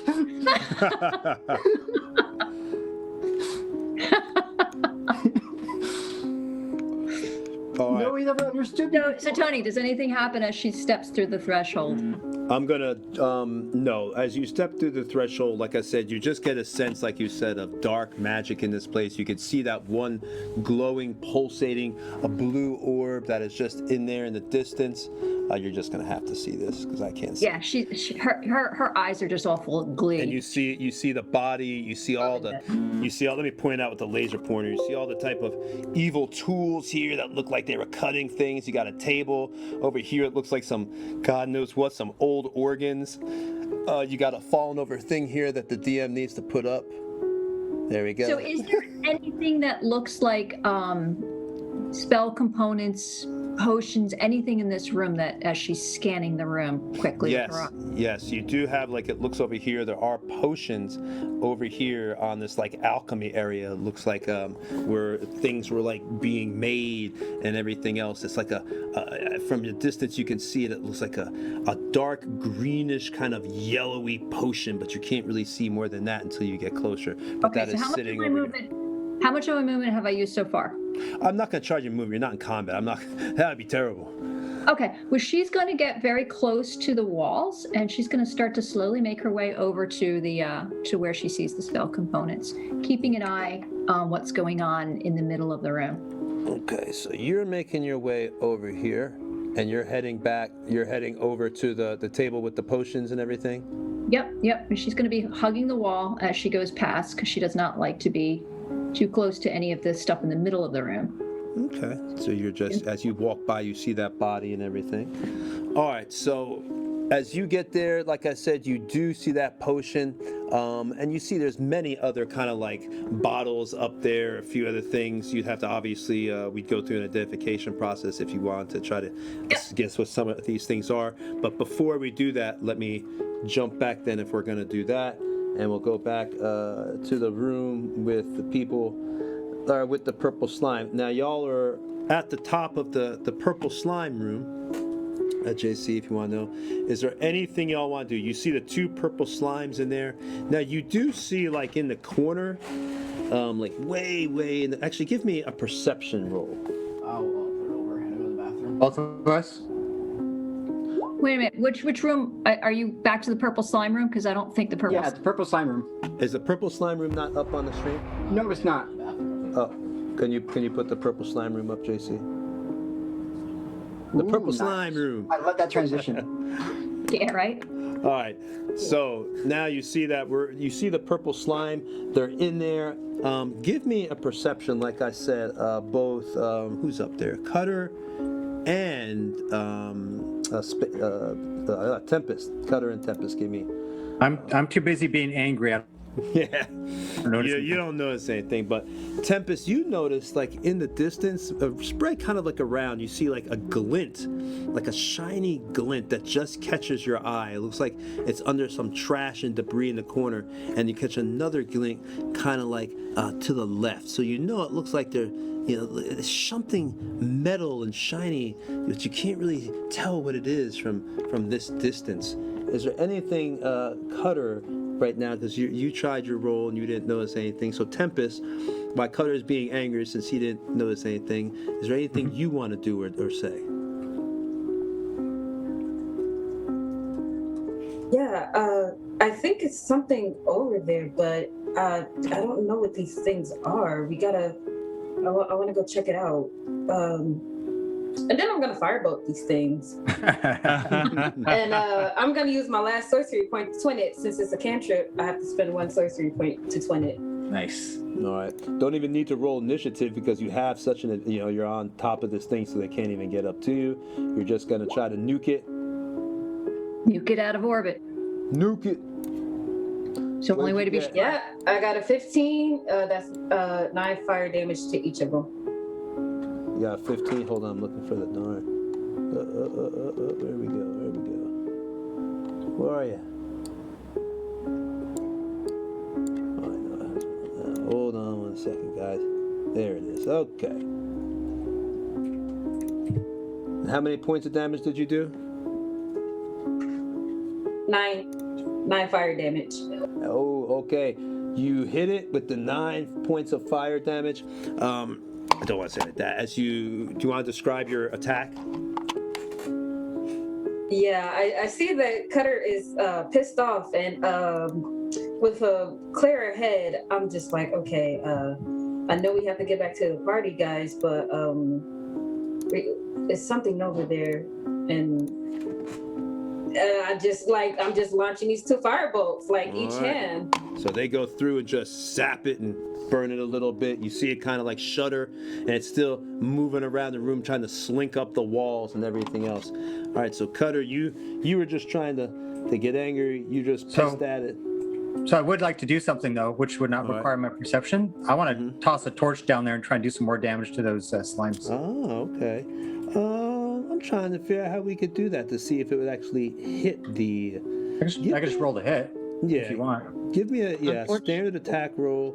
I'm trying to think. There is a rule, but I can't remember. Don't know what it is. Second. So just do a standard attack roll. Okay. I'm gonna roll with that. Coming in, baby. Let's see if you get Toss this. some light into the room if you want. That's a Rolling the cantrip. torch. Here we go. Oh, 8. Well, it depends. If they're super slow, maybe I hit 8. No. Unfortunately, your torch kind of just you're so pissed and your muscles are so rippling that you throw the torch way too hard. It's like it just goes across the room and slams into the wall, and you see a little ash of flame and everything go up. So that's about it for that. Yuri, you're standing behind them. What do you want to do? I'm gonna just use my cantrip. I'm just gonna make some light into the room because that's really the only cantrip I can use. All right, so you put some light in there. Okay. Do you want to? Can I just put? I don't know if I can toss it in the room. I don't know if that's an option. Well, you could put light into the pit if you want to just cast light down to the pit and make it a little bit easier for them to see. Yeah, I'll do that. Yeah, give them advantage on perception rolls or something like that. I can definitely do that. All right, so Yuri kind of goes up the stairs and, she's standing behind everybody and she's going to go ahead and cast light and a big ball. You see a white light begin to form inside Yuri's hands and she pushes it forward and it dissipates, but as it dissipates, it illuminates and casts all the way into this pit. And again, now you see, you get a better sense for what's down there since space had the high perception. Now you can see, since there's a little bit more light and really giving you a good view, you know that one of the things down there looks like to be a ring. A what now? A ring. So, not you, I'm sorry. Tempest could see better, so Tempest was able to see it because she had the high perception. So she now can see that it's a ring down there. Do we just call things rings, or we just call them our preciouses? My precious. Yeah, that's how we. My precious. My precious. That's pretty good. That's pretty good. We all love that. We're all geeks, so we all love that. Everybody's just gonna start going to their Although voice. I have to say, Peter Jackson's Gollum was like the worst Gollum I've ever seen. Aww. Womp womp. I love his movies. Just that part of it irks me. I'm like, ew, that's not Gollum. It hurts. So now that sounds pretty good too. That's good. Yeah, that sounds pretty good. Oh man, we're good. We all. Oh, love I that just saw movie. from Exile. I'm like basically gonna toss a rock. I'm like gonna cast light on a rock and I toss it down, basically. Yeah, you got it. It is now all in there and lit up. And you're Yay. standing behind them, hanging out. You see these purple puddings like slinking around, all these purple slimy things. It looks like they were. Disco. It looks like they could basically were just eating all the trash. That's what y'all can notice. So now we'll go back to the other team. If we can get a transition there going, JC. Ooh.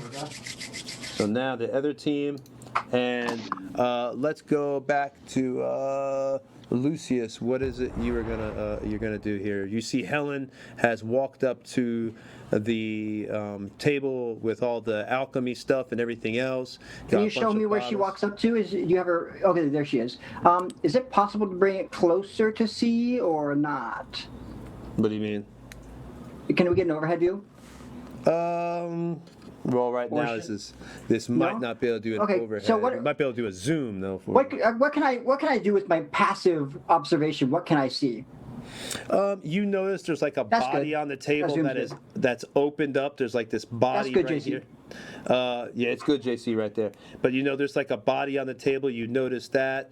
You notice there's several instruments right here, like knives and blades of all kinds, like hooks. They're Is all that a book? covered in blood.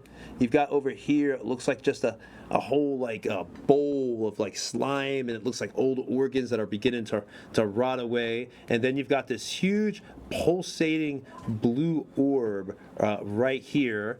And then you've got, of course, the alchemy station that Helen's in front of right now. Since I am I'm an aspiring alchemist, I'm going to quickly follow her coattails, so to speak, and come up behind her, not creepily at all, of course, and be like, "What have we here?" And I'm going to do, I guess, an Arcana check to see what I see.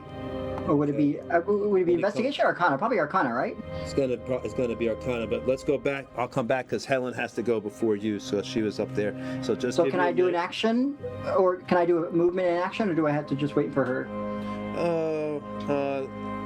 Let's just. I feel bad because let's just wait for her real quick because she was going to do it on her turn. I was just jumping back and forth because I didn't want to do too much. I wanted to get everybody to get their turn. So that's all good. And then we've got Jimmy. You're at the door. What would you like to do, buddy? Yeah, I'm going to sneak. I'm going to sneak in. So I'm using my bonus action to hide, which will be like this. And that's an 11. Okay. But I'm going to sneak in. I'm going to start looking at the implements on the sacrifice table and seeing which ones like if there's any like cool daggers or cool like stuff that I think I might be able to use. Give me I guess you could always test it out on the guy. Give me an investigation roll. Investigation. Oh, y'all like my Bob Ross shirt? Happy Little Trees. Yeah, it's good. It's great. 17. Okay, yeah, you notice on that table, you're able to get a very good, you begin to push things around, Jimmy, you're really paying attention to this. You notice there's several daggers in there. You notice just like that, yeah, it looks like you could probably use one of the daggers that would be battle ready. You'd be able to do something like that. And then you've got like a small kind of like scythe, that's kind of like hooked over, and all these things are kind of like covered in blood. They obviously don't smell too good, and they kind of get like a greasy, oily feel of the human oil that's been all over these things as the people cut through people. So pretty right. And if this is getting too gory for y'all, let me know. Is the dagger like special in any way, or is it just a regular dagger, like a copy of what I have in my hand? Seems to be just like a regular dagger, something just normal for cutting and things like that. Right. You don't get a sense of any magic or anything like that. And the dude, he looks dead, right? You could go. You want to investigate him as well? I mean, yeah, sure. Okay. I mean, I'm looking at him. Does he look dead? Yes, he does look dead.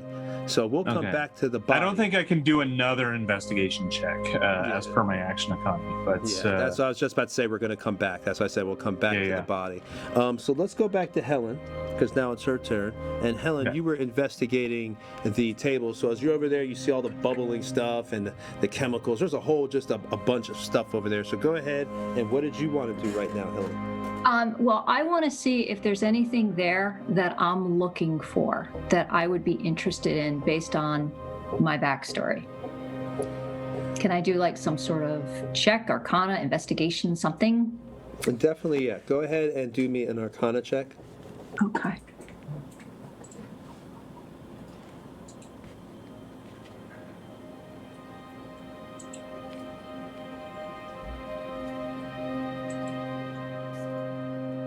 Nice. What did she get? Because I can't. That's plus whatever bonuses you get. Oh man, she rolled 18 high. plus, yeah. All right, so Go ahead. So what do I find? what the goodies? You want your goodie bag? Here's your goodie bag. Here's your goodie bag. It's my goodie bag. Do I get a goodie bag? You get it? All right. So here's the goodie bag. So you're going, you're siphoning through this. Lucius is running up there.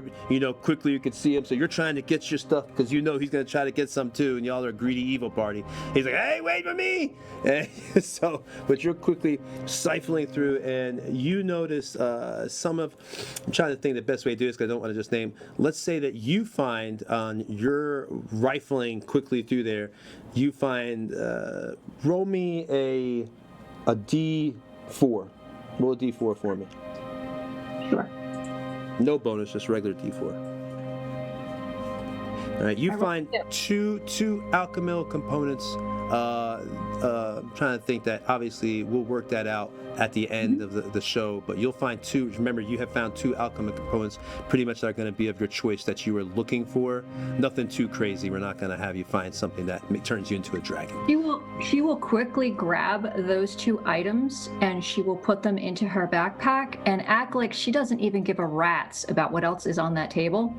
And she will make her way over to the glowing orb, and she will turn to Lucius and say, if there's anything there that you find interesting, but I'm really interested in what this does. And she'll point at the glowing orb. All right, so we're going to be on. Well, I wouldn't touch it right away. And maybe throw the person on it, that dead body. Then we can test it out that way. But just don't touch it yourself; it might zap you. So yeah, she's gonna walk over to the glowing orb thing in the middle of the room, this blue glowing orb thing, and her next turn she'll do some investigation on that. Okay. All right. Let me go ahead, and now it's Lucius's turn. Lucius, what did you want to do? Well, Lucius is going to also look at the table. Are there any books in this room? He really needs a wizard's book. He needs more spells. No. But who knows what's coming? So you don't see any books in here.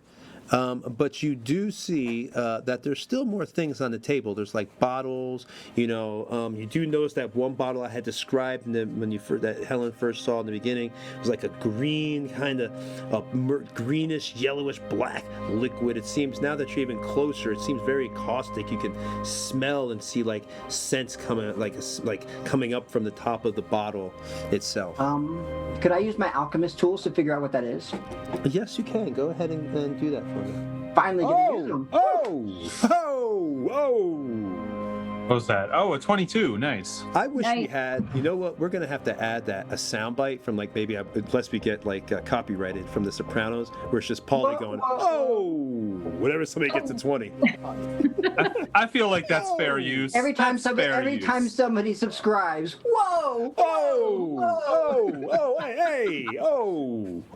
That'd be great. All right, so you find my vote is the funds.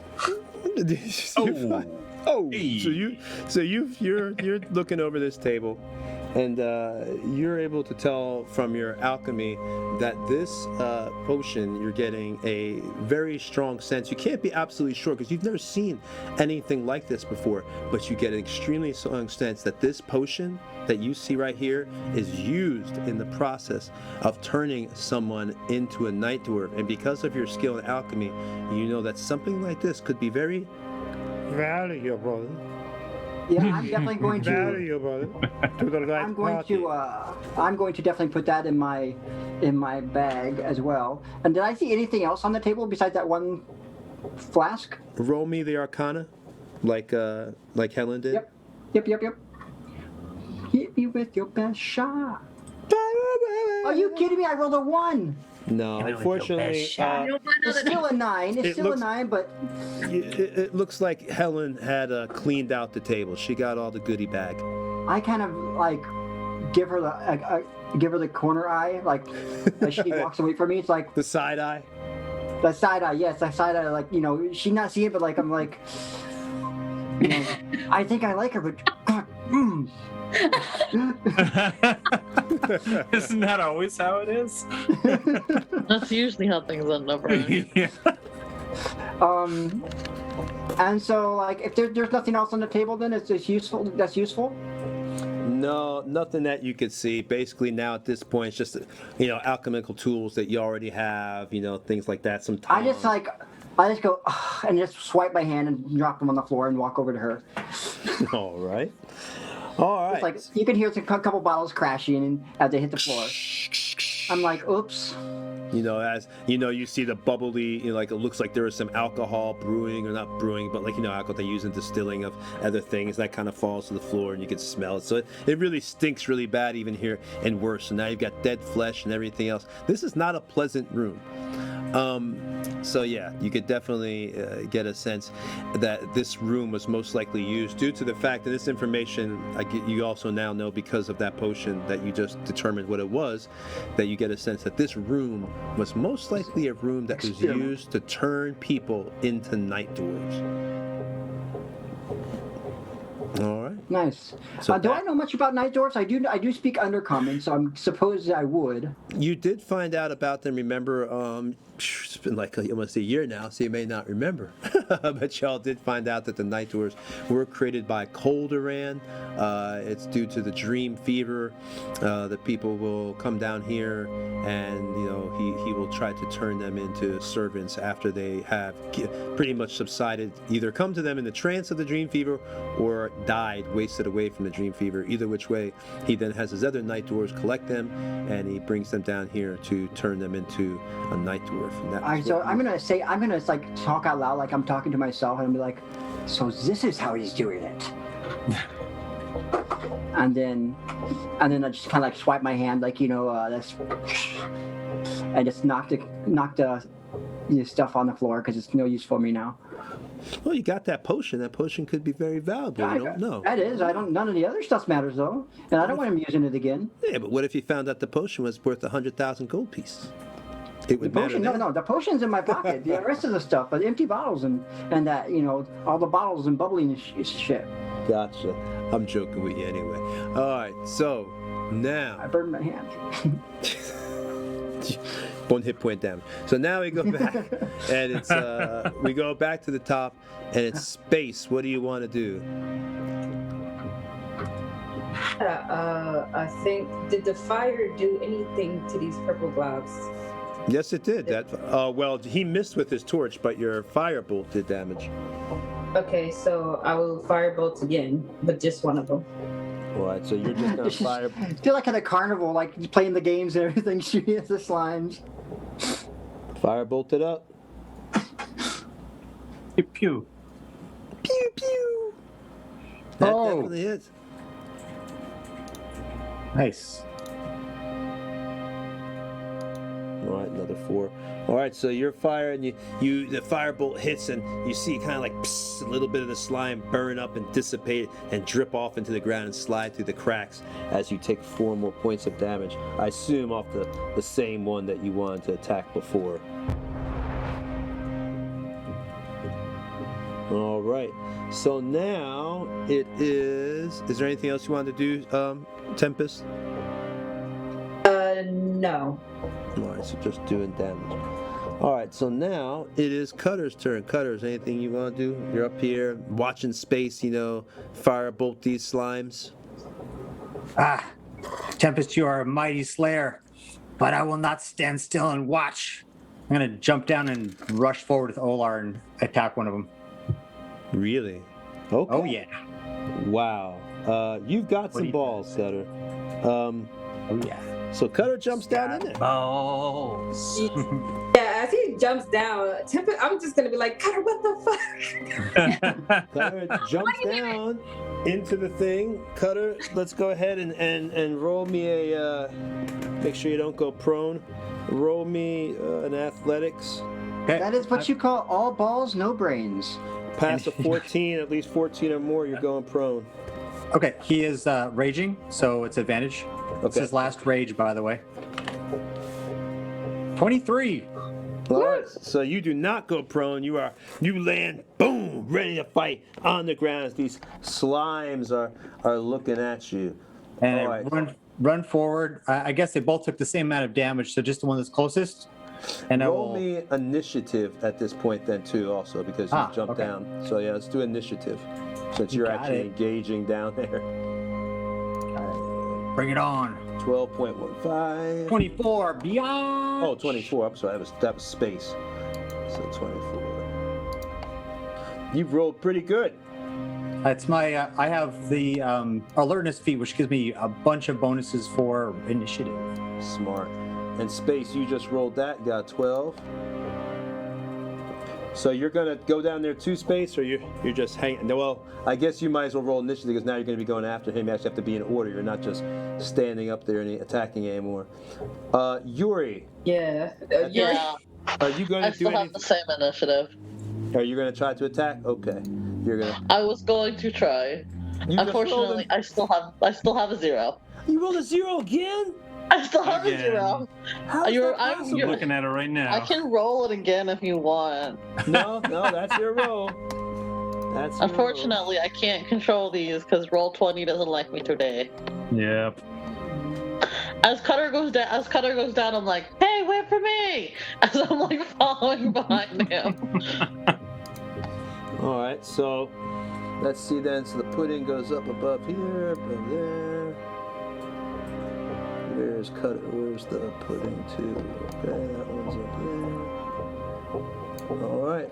So it's obviously Cutter first. Here's the order we got so far, unless the other people, and they don't even know y'all are in battle.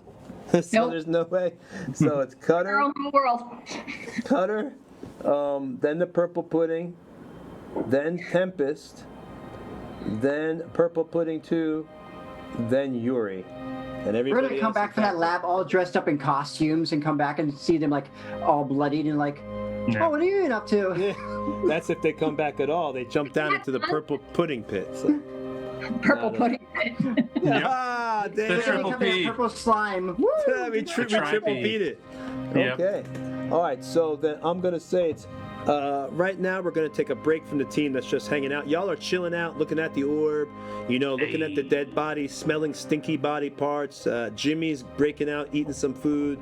Lucius is still giving course I am. side eye to Helen. Helen And is Helen's going, smells like death. So y'all are hanging out there, and we're gonna do this battle. Hopefully to survive. Cutter, it's your turn. All right, I'm rushing forward, as you know, raging, and I'm going to do a reckless attack on one of the closest ones.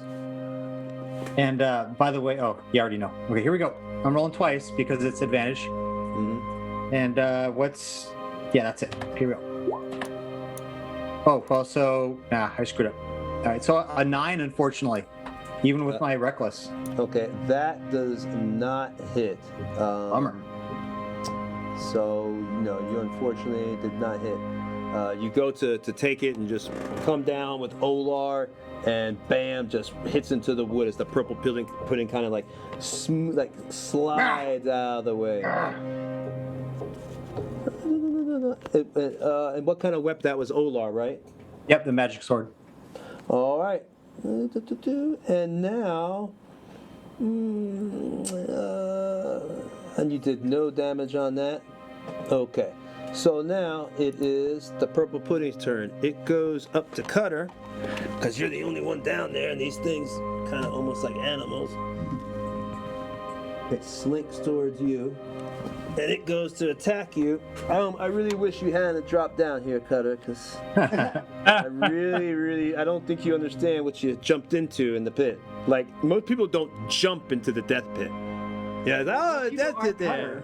I didn't see the sign that said death pit. Well, you know, Yeah. the It's not pit. a door The that you pit with- smashed. The pit with the It's not a door slimes that that you are, smashed. pit with the slimes that are eating things and trapped in the pit, so they can't get out of the pit. With the person, oh, this is like a cell, Okay, all right, but they attack. Bam, bam, bam.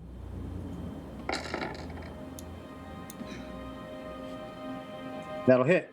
All right. In addition, do you have any non-magical armor? I have no armor, baby. Oh. I'm naked, my friend. All right, because in addition to non-magical armor worn by a target, if you had any armor on, -1 penalty to AC because it starts to dissolve your armor. But you don't have any armor, so you're just. No, his skin is tougher than armor. It dissolves my one chest hair. He's big sexy. You're big sexy right now. All right, big sexy. All right, so next it is Tempest's turn. As this thing still does 10 points of damage. Actually, do a scrap attack. So these hands, these little kind of like tentacles, kind of begin to grow out of the purple pudding as it comes towards Cutter. Now you see acid kind of dripping from it, but you kind of like just take some lotion out. It's like, Cutter brand tan lotion, and you put it all over your skin. And the pseudopod, it's not able to, acid cannot get through apparently. Ooh, some Cutter butter. The Cutter butter. Cutter butter. So we got some Sell Cutter that. butter. We got some Cutter butter as you. Those of you guys on the stream, we do sell Cutter butter. It's on Patreon, so just check it out. Oh my god! It's like that movie Bronson, where he puts the stuff. I don't know if you saw that. It's a great movie. But put it on my ass cheeks there. All right, so yeah, you have to watch the movie. So you got these things, these tentacles coming out, and they go to get Cutter, and the first one comes down, and it grabs you, and it just burns your arm, not dissolves it, but it just slaps your arm so hard, and just comes across it and kicks a nasty slice. Even with the impact of it, you get a nasty welt coming up from there, and the other one comes from, and it comes down, and it's more of a bludgeoning attack to your shoulder, and hits kind of like the socket area of your shoulder. You could feel the pain as it kind of like the vibration reverberates to your body, and you take 10 points of damage. I take 6 because I'm an angry elf. That's right, Oh. 6 points of damage because you are an angry. Definitely gonna need elf. some aloe for that.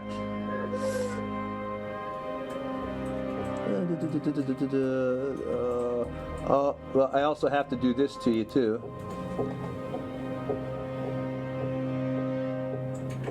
So you'll take 2 extra points of damage because you attempted to. Oh no, you didn't hit it. You missed. So you don't have to take it. You don't take any damage because you missed that first time. Ah, okay. I see now. I see So how you're this good. You're good. You missed. So now it's Space's turn. Tempest's turn. Okay, I have a question. I am on the edge of this platform, right? Mm-hmm. Is this creature in front of Cutter within 15 feet of me? 15 feet.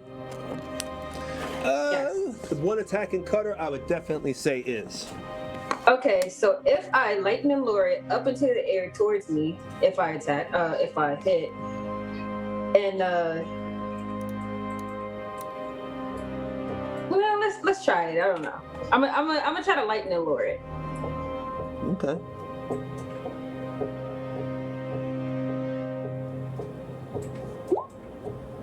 Nice, maybe. DC 15 strength save. Okay, hold on. Oh! Okay, so you Get that electric lasso. Woohoo! So you've kind of like you're holding on to it with your lightning lure.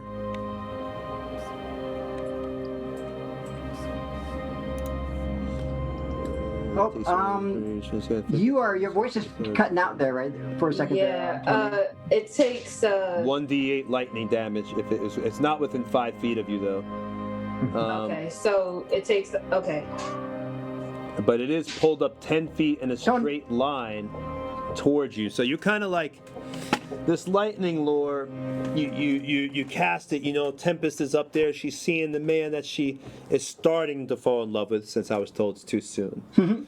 He's starting to fall in love with, developing feelings for, and she sees this going on down there, and she quickly, begins to cast the spell, and the crackles, her hair kind of like stands and frizzes out for a second, and then electricity goes between her fingers, and it goes out towards the purple pudding, wrapping itself around the pudding and pulling it up. You see the slimy dripping of the pudding just kind of trying to get out the lore, but the magic is actually kind of like holding it together, or normally it could just slide right out the lure. So right now it is just kind of being bought up by there. And now it is the second purple pudding's turn. And this second one moves towards Cutter as well. It's moving over. You see it just slowly slopping over towards you. You can see pieces of bone and grizzle and old little pieces of armor that are still dissolving inside as it's moving towards you and schlucking across the floor towards you, Cutter. And then it goes to attack. Come on! That is a miss for sure. There's no way in hell that hits. All right, so this one, maybe it's a little bit slower because it has been eaten, because it was being fed, by the night dwarves throwing stuff down in there, and it goes to hit. And this pseudopod, you're a lot faster because now you know what to expect from these things from that first attack, and it comes down, and you quickly are able to spin yourself out of the way and push yourself, almost run on the side of the wall and jump off a crack as the pseudopod arm slaps into the wall right next to the one that's being held by the lightning lure by space. Ha! And now it goes back to and in the meantime, the other party is hanging out. Tony, you miss Yuri. We miss Yuri. Before she falls asleep. Oh, Yuri, Yuri, you're up. I'm still here. Does she benefit from a short rest, Tony? I'm awake, I promise. So what do you want to do, Yuri? I'm gonna jump down. Really? What? I have enough. Why not? I have enough strength for it anyway. Do you know why I skipped Yuri? She had a 0, and I thought the 0 was because she wasn't part of the battle. Because every time I turn, up here, 0 means they have no initiative. So I was like, I just went right past. All right. Or you have cleric initiative. That's always what a 0 means. So Yuri, you're jumping down there next to Cutter? It's not your fault. Yeah. All right, so Yuri, you come down, your wings, flying with your ultra beautiful mini. That was recently painted. Awesome. That's pretty awesome looking. Yeah, I Do got I a need to beautiful make mini. any kind of save for that, or are you just letting me go down there? Yeah, we're gonna have you do a save, but you got Cool. wings, so I'm gonna let you have an advantage due to your wings on, going prone. So do an Does athletic. she have her wings out though? Ooh, that's a good question. I just look at her mini and I'm like, oh, good, look at her beautiful wings. I would assume she would, and Josh, stop trying to kill us. But I assume that she would.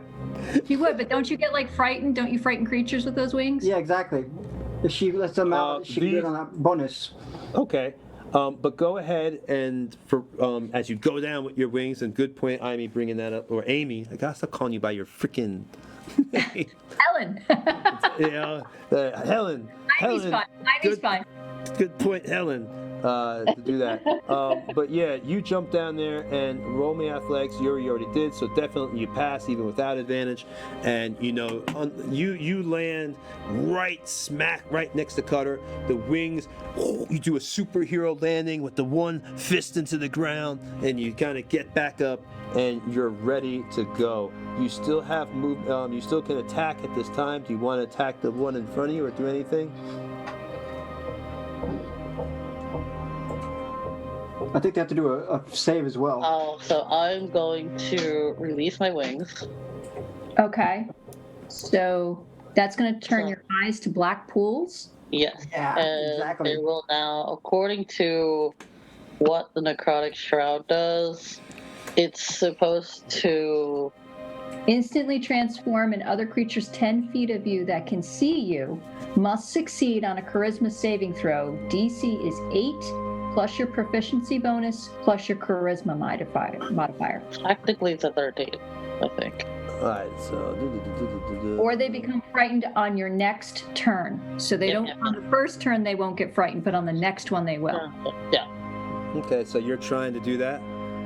Yeah. Okay. Because I don't think these things have charisma. Well, That's okay. Attacks of opportunity as they flee. Oh, no, Yeah. they become frightened of you right away until your next turn, until the end of your Until next the turn. next turn. Because they basically want to get as far away from me as possible. That is the point of that. Okay, yep. Frightened until the end of your next turn, but that's great because it gives Cutter attacks of opportunity as they flee. Yep. Yep. so you go to do your wing thing to scare them, like ooh, Yep. being like Gandalf, but standing real big and strong. It has no effect whatsoever. Man, interesting. But So, on the bright side, I get extra necrotic damage Right. on top of this. Like they can't see you. They just feel your biological presence. so now, She used to attack.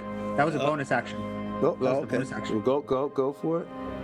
And that lightning lure still spaces with 10 feet. The thing is 10 feet away from space for the lightning lure still. But so you got that. Fury, attack. Oh, sorry. My headphones went crazy. That's why. 13. Don't think that hits. That should hit. Okay. It's line. No, that is I- a miss. So Oh no. Which one are you attacking? Are you attacking the one in the air, or are you attacking the one in front of you? The one in front of me. What are you using to attack? Just my sword. Her greatsword. Yeah, just my sword. Is it necrotic damage? It's just Radiant. regular. You get, I get extra necrotic damage. You get I think it's 2 points of necrotic damage.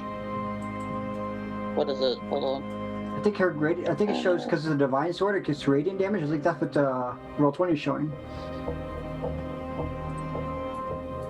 well, she missed anyway. So it's that for right. Just to let you know, unfortunately. Well, that's not very holy. Yeah. I would say technically if I would have. There's It's holes in her 4 offense. necrotic damage. Because it equals your level. So it's if I was level 20, you get 20 necrotic damage extra on top of whatever the regular damage is. Quick interjection, Tony. Is this the end of the round for them? For now, yes, it is. Because right. once You think we Yuri should go on goes, it break? goes back to Cutter.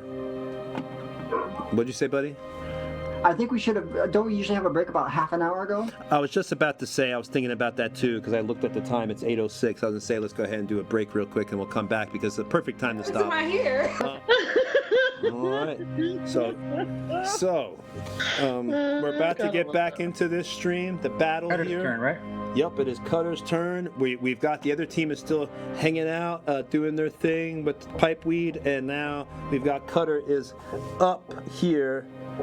And you've got this one thing lightning lured in front of you. It's being kind of held up or held down or however you want to look at it, but it's being lightning lured in front of you.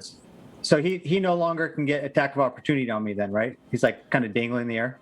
Yeah, because he's still 10 feet away. He's still not within 5 feet of Okay, cool. space, but he kind of dangled up. I there. will now be tactical. I'm going to move 35 feet, which I think, let's see, 5, 10, 15, 12, I guess. Yeah, it looks like 35 is the very far end of the room. And as I run, I'm going to switch to my bow, and I'm going to fire on the one that is being lightning lured. Okay, so you're basically running to the end. Yeah. And I will fire. Sorry about my mic too, stream. We haven't had time to put our filters on. All right, You gotta restart. Ah, You gotta- I am more on crap today. 11. that does not hit. So Does not. your arrow just goes right by and hits into one of the cracks, and it actually hits into one of the old pieces of meat that were down here that the things must have been chopping on. That happens to you a lot, Eric. Yeah, I know, man. Don't worry, when he tries to hit Lucius, he'll probably roll 20s. So now, is there anything else you want to do, Carter? That was it, right? Yeah, because That was his full move. That the ex purple pudding, that one right now is being held by Tempest there. So I don't believe right when Lightning Lure is up that I can really do anything. So I think I'm pretty much just stuck there unless there's a way to get out of that. Which let me read that space.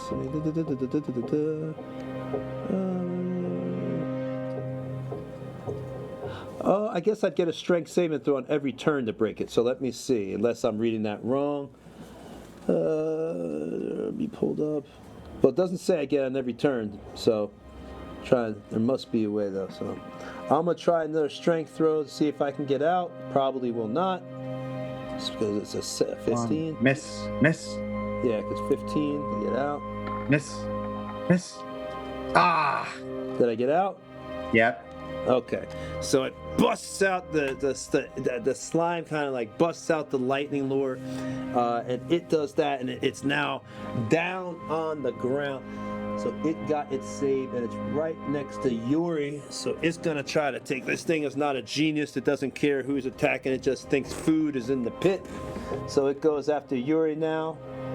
He's able to save and get out.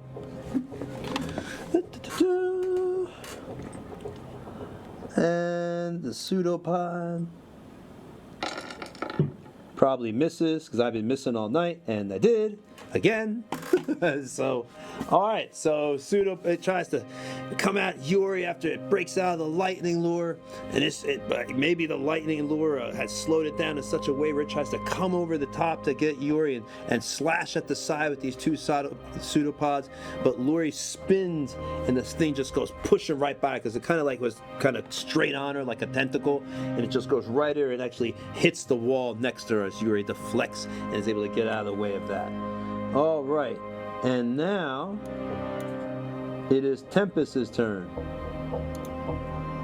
Yeah, I'm gonna firebolt the one that dropped to the ground. Just like I was doing before. Fireball! Fireball.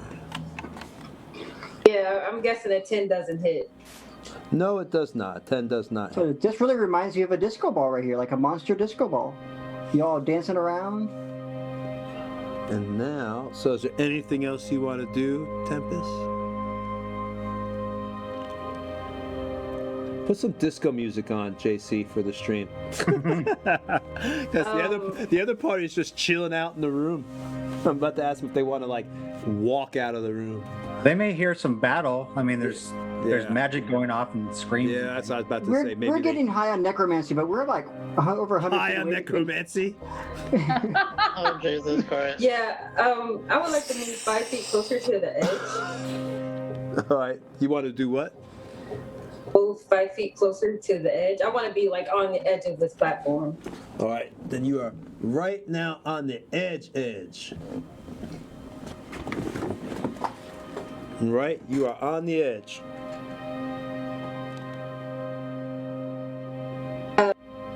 That's the end of my turn.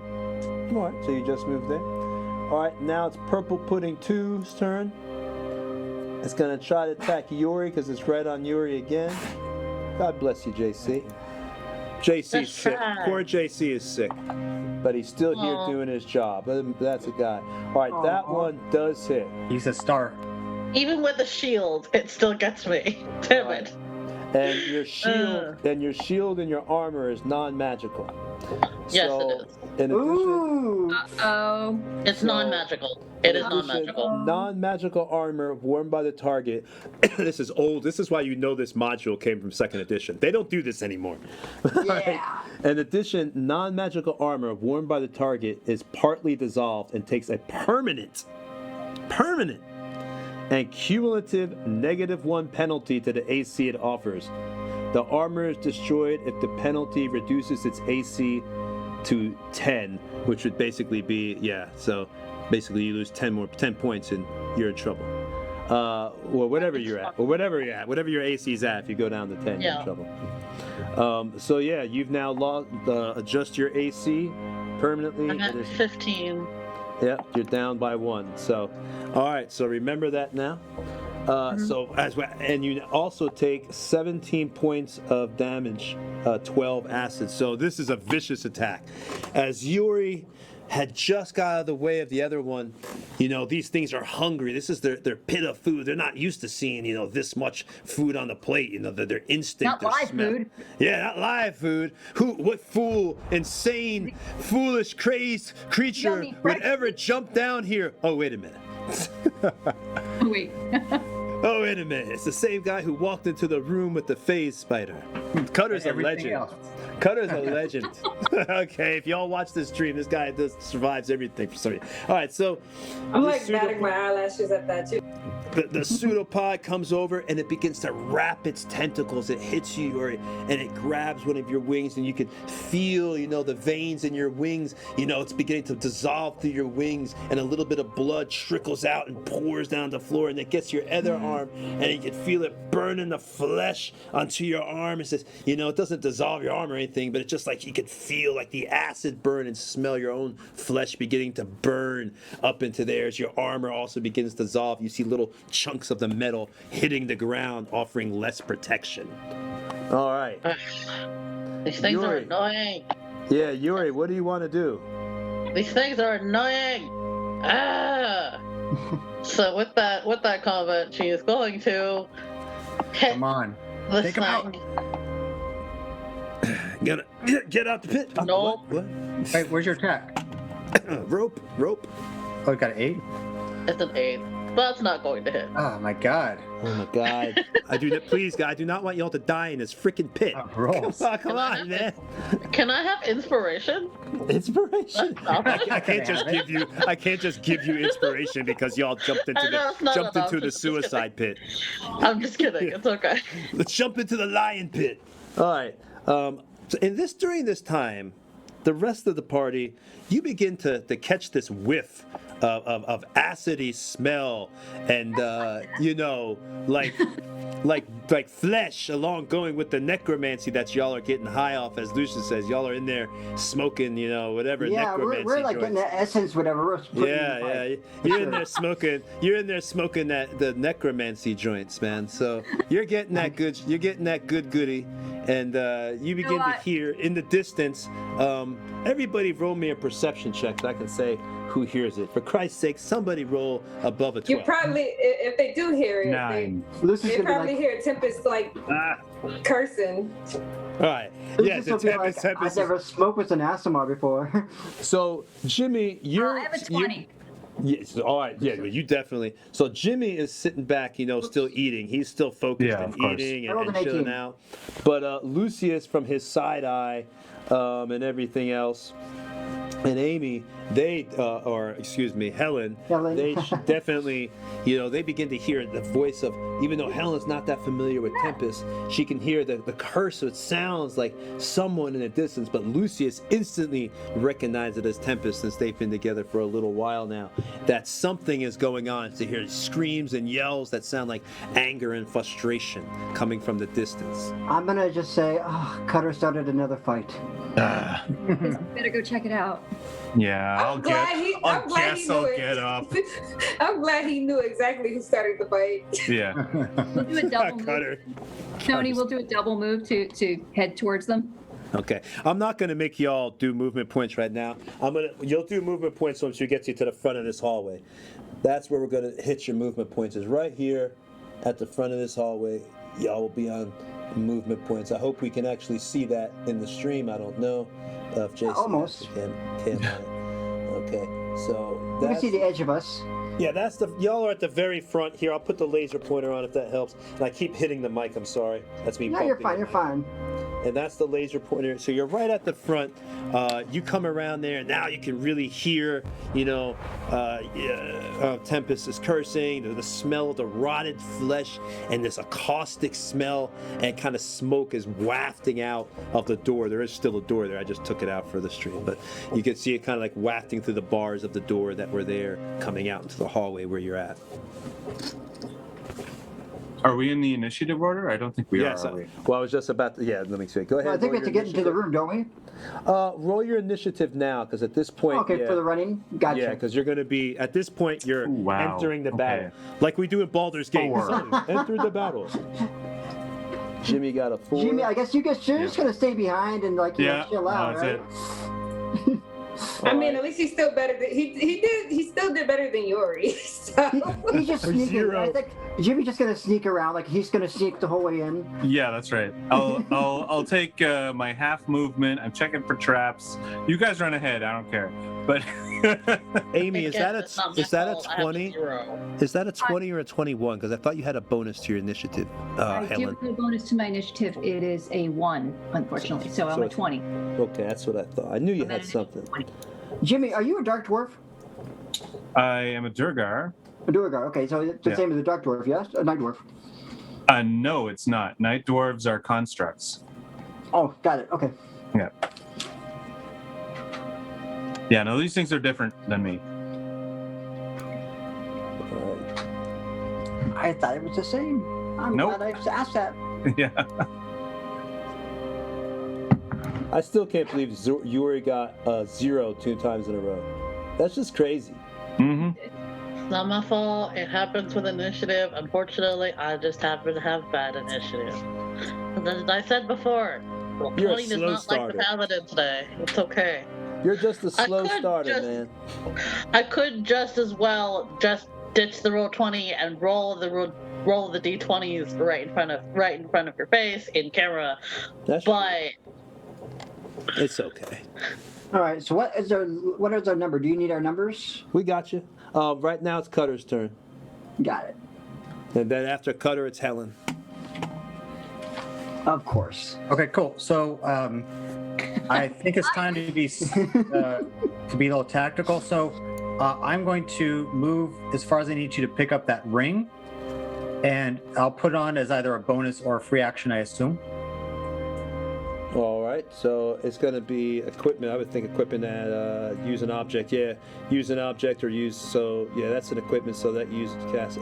So that would be an action putting that because you're getting down, you're grabbing it and equipping it. Okay, so I'll put it on. Okay. If nothing bad happens to me, then I will fire an arrow at the one that's most wounded, which I think got hit by the lightning lure. So I'll just do that. Nothing happens to you when you put the ring on.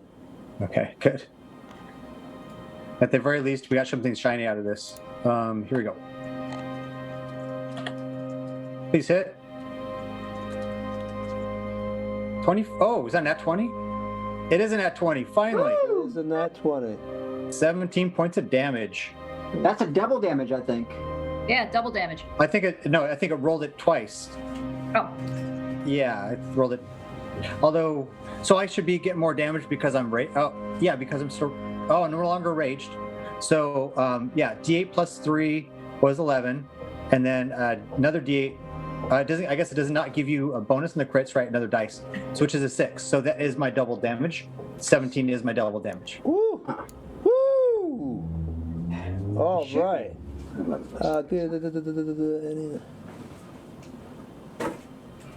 They calculate crit differently than I do. All I right. always Well, doubled it. you're not gonna. This is a weird thing. So you're firing a non-magical arrow. Right?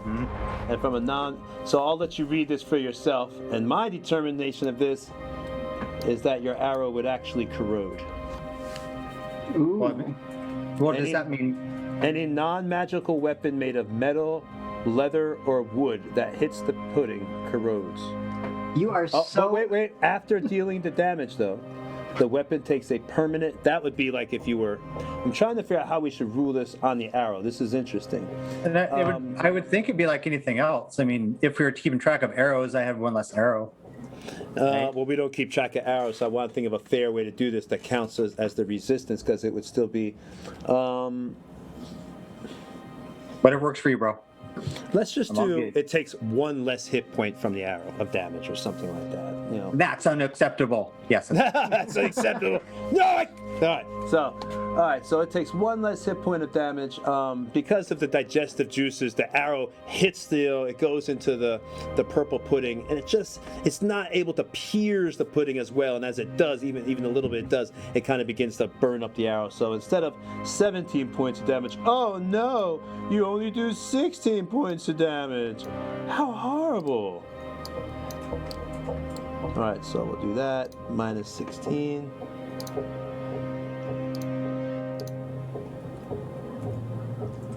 All right, so that thing it really comes down your arrow, and it's just, it still pierced it, so it took a little bit of damage. You can tell it right now. Is there anything else you want to do, Cutter? I think you've used up everything, though. Yeah, that's it. But I do want to mention that as that happens, spirits rise out of the bottom of the death pit, and they go flying towards the slime. They're surrounding the slime. So remember, when it attacks, we'll get disadvantage and do half damage to anybody. Ooh, nice. Gotta love those ancestral guardians. Oh yeah. All right, now it is Helen's turn. Okay, so can Helen get to the room? How far is she back from the room?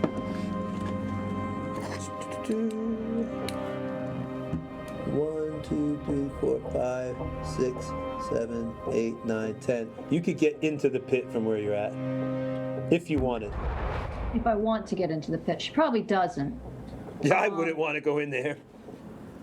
So yeah, does anybody look injured? She's probably going to get to, she's going to stand right next to, actually right behind Space.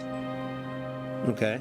Tempest, and she's going to take a look. She's going to get all the way up to the end, and then she's going to step behind Space, because I don't have any spells that I could cast just yet, because I think I had to do a double move to get there, right? Yeah, it would have taken you. You had to take a dash, yes. Okay, so she will walk up to the edge. She'll look and see what's going on, and then she's gonna step behind Space and think about what her next move is going to be, and that's the end of my turn. Okay. Rope. I don't have rope. any action. Makes it Rope, a double. guys. Rope. I mean, what? They didn't hear that? Who said that? All right. What? Rope. Well, Now it is that Pudding's turn that had gotten out of the lightning lure. It is now going to go for another swing at good old Yuri. But the ancestral guardians. no. Let's wait. This is the first attack. Let's do another one. I'm pretty sure that misses, so it would lose, right? That misses you, right, Yuri? Because you're 15. Yeah, so there you go. That one would miss, so I don't need to roll another one. So we're That good to go. misses, yeah. Yeah, so I don't even need to roll another one. It wouldn't matter. All right, so this one comes, the ancestral guardians, you see these spirits, these wispy kind of white and smoky spirits, but you get a sense of comfort as they gather around you like they're there with you, Yuri. And, the pseudopod comes to come over, but this one guardian, it looks like nothing's in front of you, but quickly out of the ground, a sword attached to a hand comes up as the spirit comes out of the ground and chops the pseudopod. And you see it go right off into the ground and kind of melt into the ground, a little piece of the pseudopod protecting the little arm tentacle, that's what they call it, protecting you from the actual attack. And now it doesn't move anywhere, it's just hanging out there. It is now Lucius's turn. Luscious's turn. Oh my gosh. This I will should just, forever be I feel like I should just get a big bunch of strawberries and just eat the strawberries during the whole stream. Luscious. Oh, Jesus Christ. All right. Don't forget you need whipped cream for that. Only when I'm flirting. Oh, Jesus. All right. So how far away am I if I run? You're about pretty much the same distance that Helen was. You'd be right up to, you could get into the pit, which I know you don't want to do, or you could get on the platform or on the stairs right behind Helen, or right next to Helen, or right at the edge. Give me the alchemical tools if you want to live. No. That's dirty.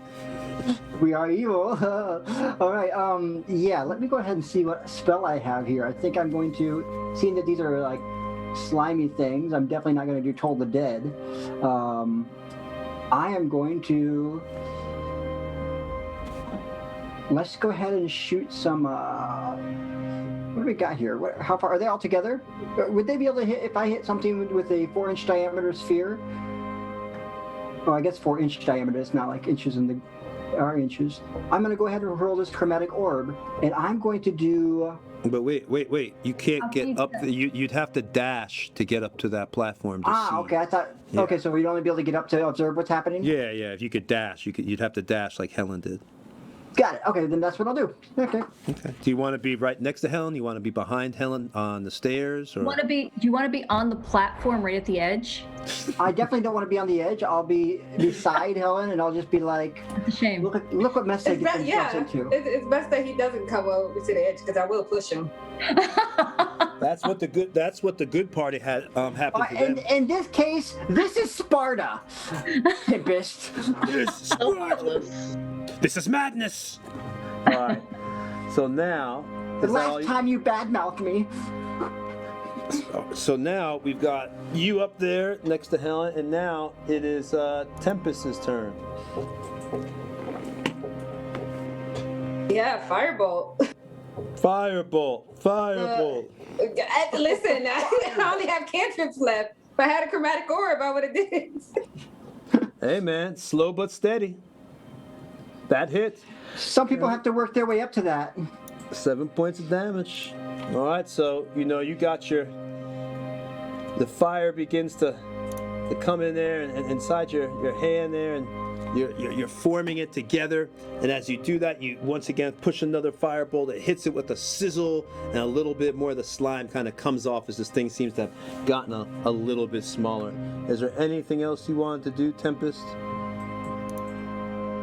I'm gonna daydream and wish Lucius was right next to me, so I can push him off the edge. No, that's it. That's the rest of my turn. All right.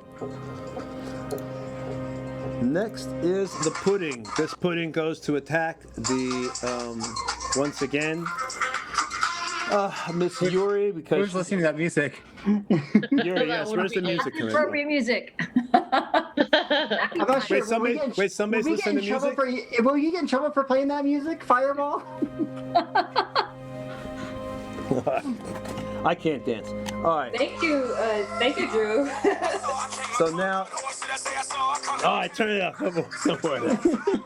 So now it is the pudding. It's gonna go after Miss Yuri again. Yes. Because it's the one these things aren't intelligent. They're just going after food. It misses a 14 again. Woo! You got lucky.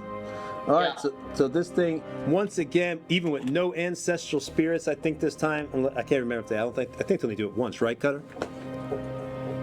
Pretty sure, yeah, once. Doesn't matter, they missed. So these things come around, they're trying to get Yuri, and they come around, and Yuri, even though she's experiencing horrible pain from what happened, before and everything else, this time, she's able to flap her wing and just get over the pseudopod that tries to hamstring her and get her, right about a foot above the ground, and she just gets out of the way. And now it is Raven's turn, or Jimmy Headtricks.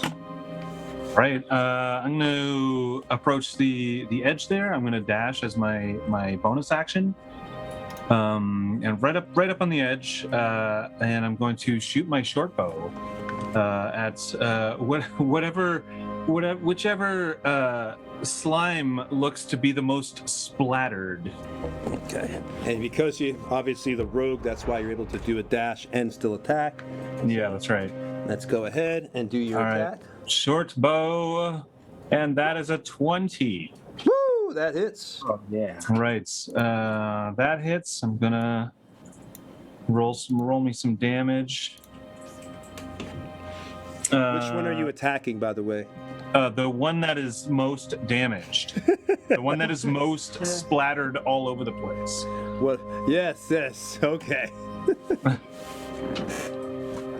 So 12 damage. Just to let you know, stream, my party these players instinctively always know when something is more damaged. Yeah. It's like, well, it's always up in their mind. That's how they always know. All right. So how much damage did you do? 12. All right. You can describe it going down. All right. How does a slime die with an arrow? I'm not sure. Even though you do one less point of damage. It's the arrow gets stuck in the ground, and the ooze makes a dramatic. It lifts up with its two like Shakespearean hands and clutches its weird slime chest and falls back. and it expires. It's weird. It has a chest. Yes. It's like, where? What is this, Romeo and Juliet? A two brute? This is like a two brute, like. Yes, Just that's fell it. back. Oh Alright. my jeez, that's the wrong Shakespeare. So one of them is definitely down. Oh, God, I didn't realize I was that fat on camera. I'm seeing myself right now. All right, so now it is Yuri's turn with a 0. Yeah. So I decided to try for dice this time around. I will show you the roll if you do not believe me, because I do believe it is just the roll 20 today. Oh, come on. Sometimes you have bad days on roll 20 and dice roll. Sometimes you don't. Look at Eric. He almost that's always does. That's a natural 20. All right. I will show you the roll if you like. Weighted dice.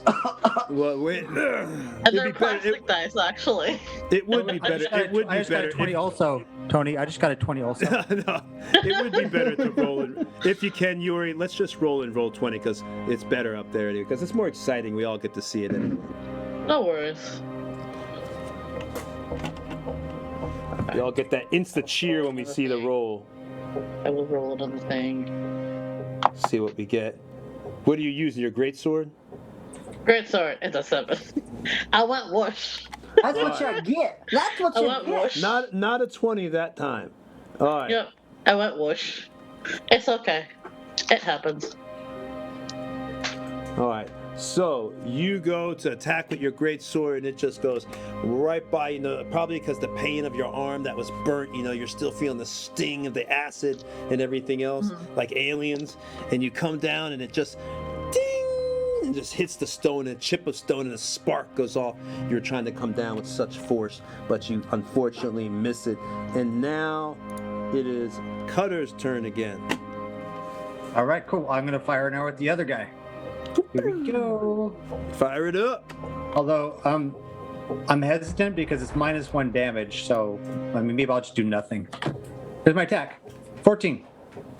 That does not hit, unfortunately. Ah, son of a biscuit. All right, so you fire your arrow, and once again, this is an errant shot. Maybe you're worried about Yuri, you're worried about space, everybody, and plus your rage is making you shake, and it kind of just makes the arrow go a little bit to the left, and it actually hits an old barrel that you see that's down there right now in the shot, and puts a big thunk as it hits into the arrow, into the old barrel. I was aiming for that. Yeah, maybe you're trying to hope there is alcohol in it. So now it is Helen's turn. All right. So Tony, what I want to do is I want to kind of slide down the wall. I don't want to jump in. Like, she's not like a rambunctious jump into the pit kind of character. She wants to step up and kind of slide down the wall to get into the pit. Is that possible? You would still have to make an athletics roll because you're trying to hold on to the side where you have the finger grip strength that you just don't fall off. There, actually, that kind of to this thing where you kind of hold up to the last minute and drop. But if you don't pass the roll of 14, your fingers just didn't have the strength. And you kind of No, it's acrobatics. You said? Yeah, we'll do acrobatics. Well, I could do for that one, yeah, because acrobatics. So I rolled a 13 and I have a +1, so I have a 14. So you would have passed anyway. Strength, either which one. All right, so you pass. You're able to just deftly do it, to hold on in such a way where you do not, fall off or go prone, and you are now down in the pit with Miss Yuri. You still have 4 movement points left if you want to move. Yeah. So Helen, she takes a look at how damaged does the creature look to her. It doesn't look particularly. That one barely was attacked. I think. I don't actually know that one wasn't attacked at all. Y'all were on top of the other one. So that one looks perfectly healthy. As if you would know a slime was healthy, but it doesn't look very damaged. It looks quite large. I did attack that one. I twin spelled my firebolt. Oh, I thought y'all were going up the other one. Okay, that's fine. No, I did them both, but that's when combat first started. That's fine. I can take that off right now. Okay, well, it has a touch. I think you did 7, that way back. It was like, what, 7 hit points? So we can take that away. No problem. All right, so it looks a little bit damaged. A little bit, but not a lot. It's got a little bit of damage. Okay, so I'm going to walk up to it, and I am going to cast by the Lords and the Light in the underground, and I will inflict wounds on the creature. Ooh. Ooh, that is Ranged good. touch. Bad touch. So it's a lower armor class. So I have a +5 to hit. So I will roll. Oh. So it's this +5. Come through yet? Oh, so it's only a 9. And unfortunately, a 9 does not hit. So you go to reach out, I guess, with, inflict All right, wounds. so I try to reach it, and There you it go. kind of slips from my grasp, and she curses. It backs up. It forms a circle, moves away your hand. All right. Okay. So now, How do you curse? I'm just curious. How do Asimars curse? Darkness on you. that works. Is that the way Asmodeus curse? Don't know. This is the way this one does. Now, so now it is Lucius's turn again. Luscious. Strawberry Lucius Luscious. is correct. You did it correctly the first time. Congratulations.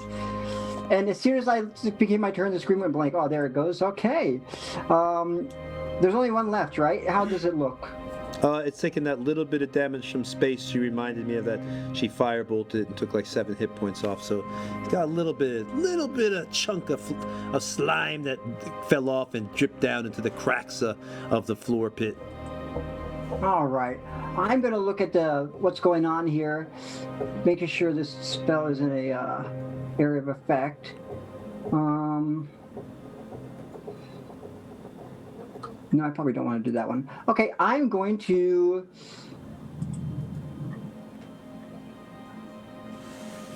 Maybe this would work. I'm going to try this and see if it works.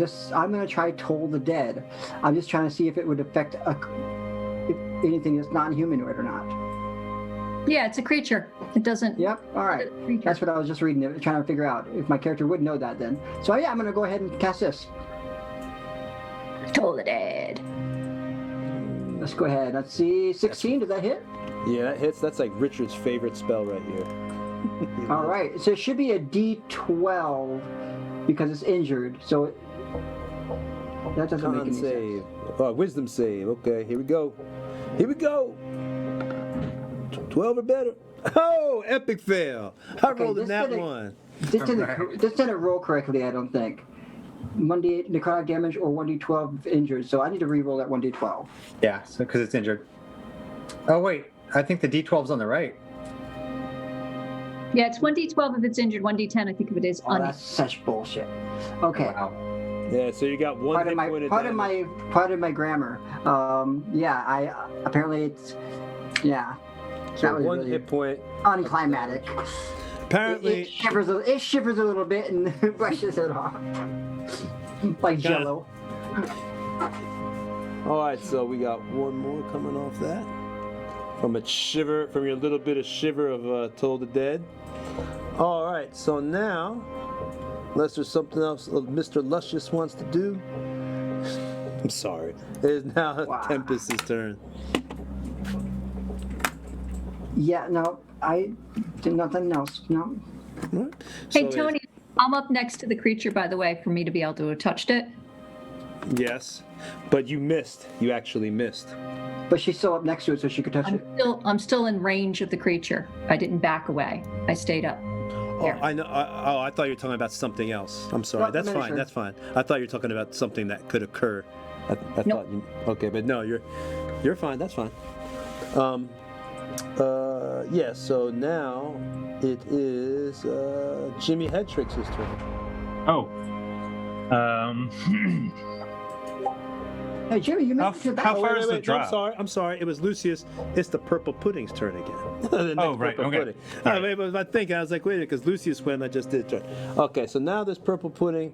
This next one the same because you only have one left. It is now on trying to get, let's see who's down there. It looks like it's just gonna stay on poor Yuri because it's just hungry and it's not intelligent, so it's just gonna go after food. I'm gonna say I hate you to it. I was like, I hate this thing. I hate you. I'm gonna say it directly to it as it's trying to attack me. Yeah, the intelligence on this thing is a literal 1. So, I mean, it's as dumb could be. It's not gonna do anything smart. It's as dumb as a stump. That also misses. God, I've been missing all night. Or basically, other than that one. All right, so this thing, comes over. You've had now Helen as, you saw Helen use her fingers and she jumped down here deftly, like kind of slid down and bounced off the wall and landed really agile like a cat. You've got Cutter back there firing off arrows, and now this pseudopod tries to come get you one more time. And this time, last time it tried to hamstring you, and it missed. So now it tries to come over the top. Not an intelligent attack, just doing what it does by instinct, flailing its pseudopod arms, trying to catch onto you, and you're able to easily kind of tilt yourself to the side, and it goes over your head, missing you easily. All right, and now it is Jimmy Headtrix's turn. Right. How far is that? That's like a 10-foot drop, right? Yeah, about that. So, all right, I'm going A little to. bit more than that. A little bit more. You can use their shoulders if you need to, because they're all right in front of the wall. No, I'm gonna jump down, land in front of this Azamar right in front of me, and try and flank this goop on the ground. All right. Give me an athletics, please, for jumping down there. Sure. Athletics. We got Athletics. that. And that is an 11. That does not pass. So Okay. you go to jump down there, trying to impress Helen, because she's new to the party. And as you jump down in front of Helen, boom, you had eaten too much in the necromancy room, and apparently your stomach might have been a little full. So you kind of fall right in front of Helen, in front of her, and you kind of like, boom, and now you're laying down kind of like flat on your face. Cool. Helen's not impressed. I use the rest of my movement to get up.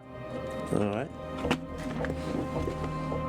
And then I'm going to bonus action to dash around this slime so that I can flank it. It's going to be in flanking. All right, cool. So I'd like to be in flanking position. All right, because you didn't get out of its threat range. Okay. All right, so you're good then. You don't have to worry about AOE or attack, whatever. All right, Yeah, AOE. that's right.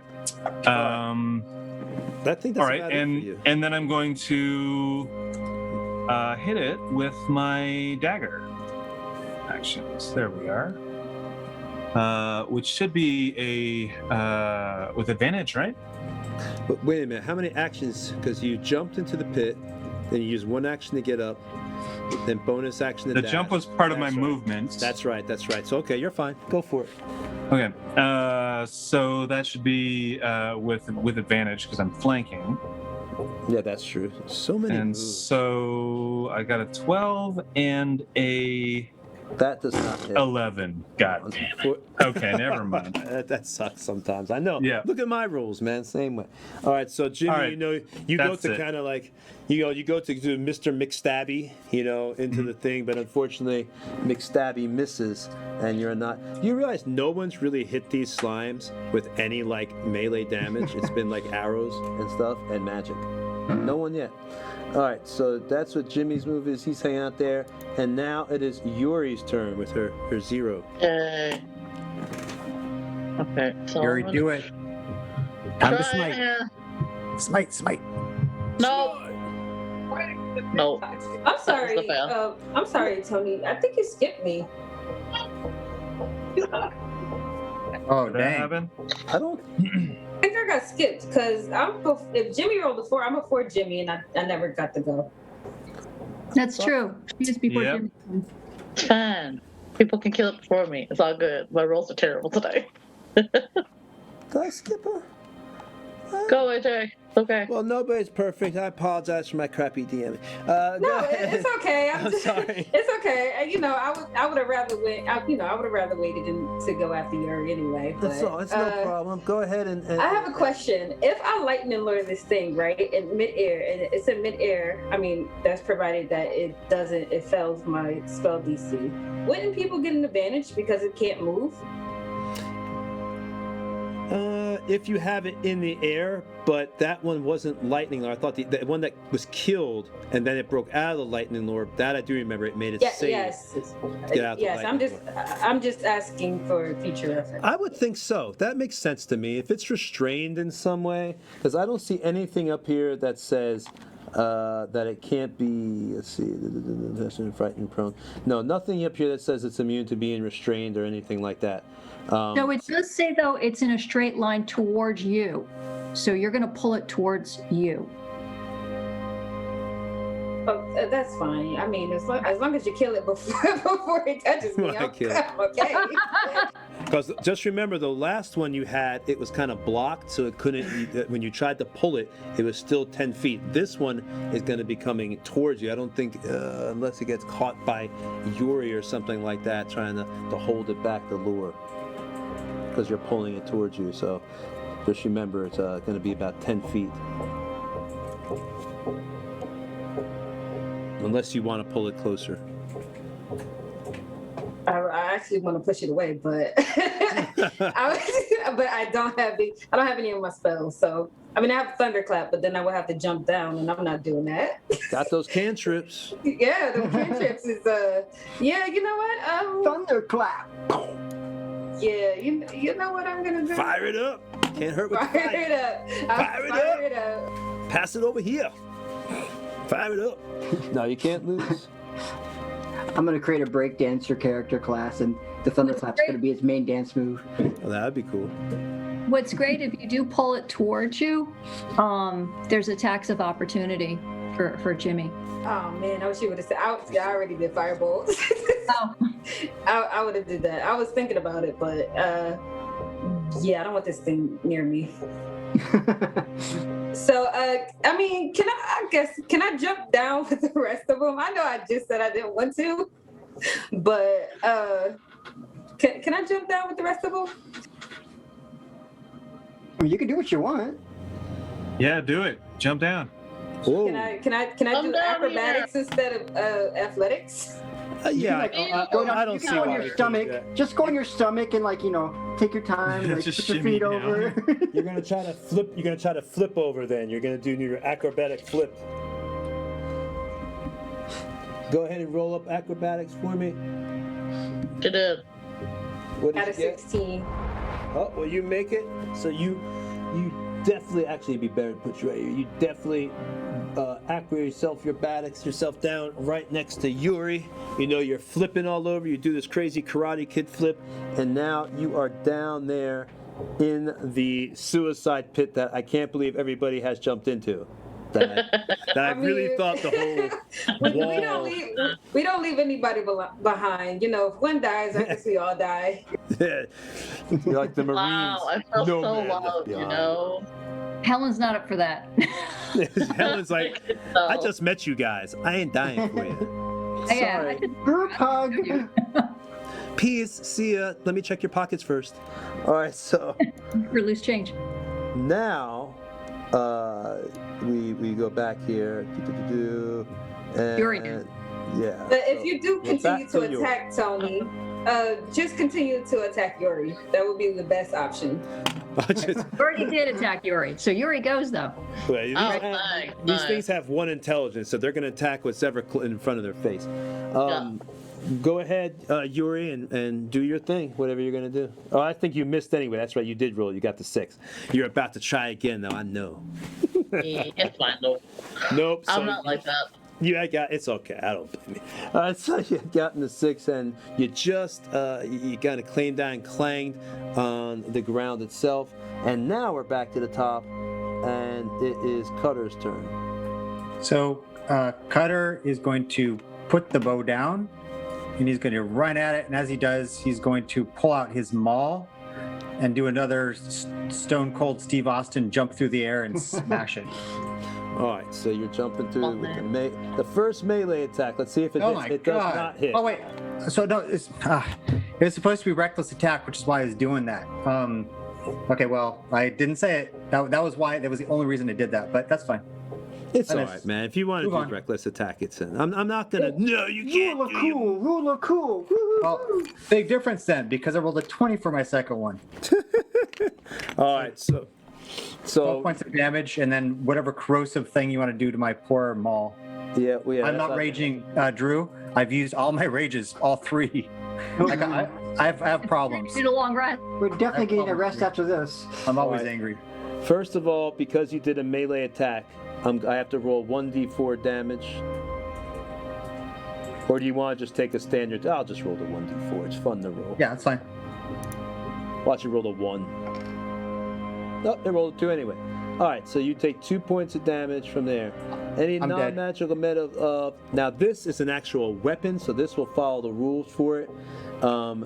Any non-magical weapon, not Olar, made of that hits the pudding corrodes. After dealing damage, the weapon takes a permanent and cumulative -1 penalty to damage rolls. If the penalty drops to -5, and you can read the rest, you're pretty much Yep, got destroyed. it. I got it. So -1 permanent. Oh, wait, does it say metal? Yep, Say metal, medical weapon? leather, or wood that hits the It is- pudding oh, it's corrodes. wood. Yeah, it's Yep. wood. So after dealing damage, the weapon takes a permanent and cumulative -1 penalty to damage rolls. Ouch! Ouch! So But you- as I do that, though, spirits rise up and surround that ugly slime. And not just Josh, but also the who's in front of us. Okay. Oh. I'm kidding. Ouch. I love you, Josh. Everybody, I want you guys to know Josh is a good friend of mine. Yeah, you know what? Look what you did. You messed up all the cameras. Oh, what happened to the cameras? Wait. Yeah, it's getting fixed now. Okay. All right. So you've taken. Tony's getting all worried. Oh, yeah, that's I start freaking out. All right, so you've taken 12 points of damage off that thing, but you've lost -1 permanent to your damage roll. Dang, Cutter, you've changed. Ouch. All right, and now it's at that much. Okay. All right. This thing dead yet? Nope, it is not dead yet. Oh. And now it is Helen's turn. Right, so how injured does this thing look to me? It's a little bit more than half of what it was before. Huh. Okay. So she will say, "My lords of the underground," and she will step up and she will again cast inflict wounds. She is going to cast this at 2nd level, Ooh. higher than before. Come on, come on, come on, come on, Helen. No whammies, no whammies, no whammies, no whammies, no whammies, no whammies. Stop! Okay, so 12 plus 5, 17. Ooh, That hits. Oh. That hits. That's- sweet. Right. That's That is 4d10. Ooh. Nice. that's a big hit. What is that spell? Inflict wounds. Inflict wounds. Dang, that's a big one. What level are you? You're one level higher than us. That's right. 20 points of necrotic damage. Yeah. Damn. I think that thing's definitely dead, unless it's immune to necrotic energy. That was No, it's up, but it looks like it ain't much compared to what And it was when you she's started. She's gonna stay flanked with the creature, which I should have gotten advantage, so that was kind of cool. I should have called that out, Tony. I'm stepping right across from Tempest. All right. As if you needed advantage with a 17 anyway. Yeah, but I'm straight across from if you could move my character from Tempest, and that will give her advantage on her attack. You got it. Okay. So now you're over there. I don't think it's going to last much longer anyway with what you just did. So Hi. I don't think you have anything to worry about. So now. Thank you, my lords of the underground. Oh. See, she got. Who's your god though? Who's your one you pray to? Just the lords themselves? Should I say? Oh, No. It's up We'll to wait. you. No. Keep I it mean, a unless mystery. you- No, keep it a unless you wanna mystery. Keeping it a bit of a curse it. mystery. Little Unless you wanna mystery. curse Nah. Keep it a A mystery. little bit of mystery. All right, so now it is Lucius's turn. I figured. Let me finish this up. I was like, well, I can wrap this up for you.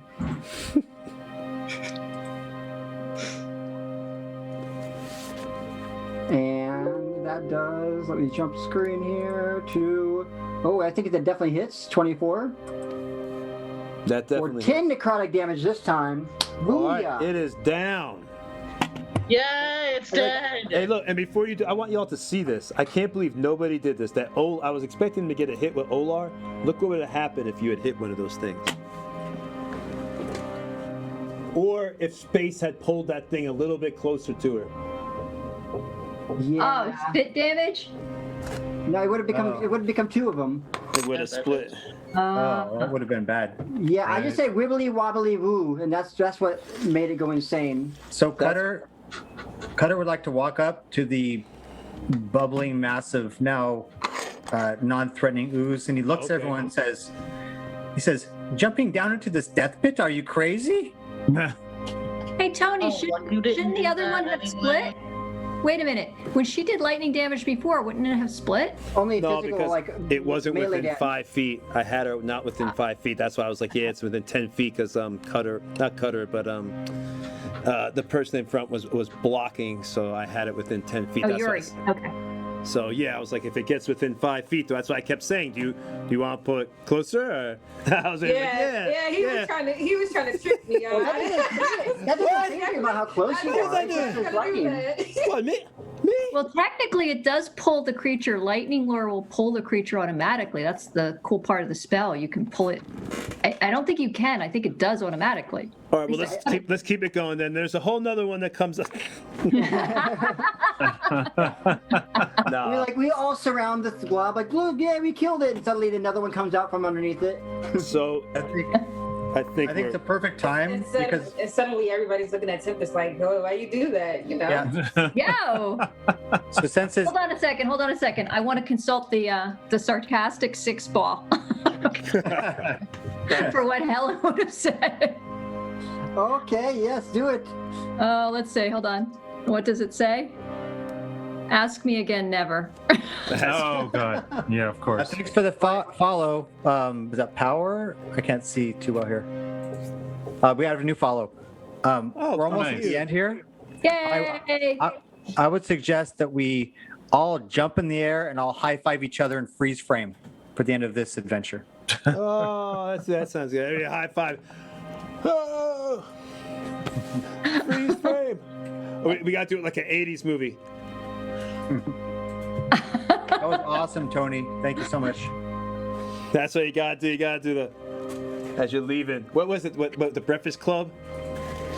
Yes. That perfect fist to the air. All right, so yeah, this has been a great stream. Thanks for who just followed us. I don't know the name. I can't see it right here. It was power something. I couldn't read it. Thank you for following us, though. We appreciate all the followers that we get, all the viewers. Thank you to our Patreon supporters. And remember, if you're a Patreon supporter, a top-tier Patreon supporter, you are going to get into our games. I think we do it on the top-tier Patreon supporters at least once every other month. You're going to get into one of our sessions as a special guest star. Until we get too many. Obviously, if we had like 1,000 top-tier Patreon supporters, I would be very happy with that. But we would be a little bit harder to get all those people in every other week. So, but yeah, come on in now and you might get a chance to get into our games. Please check us out on social media.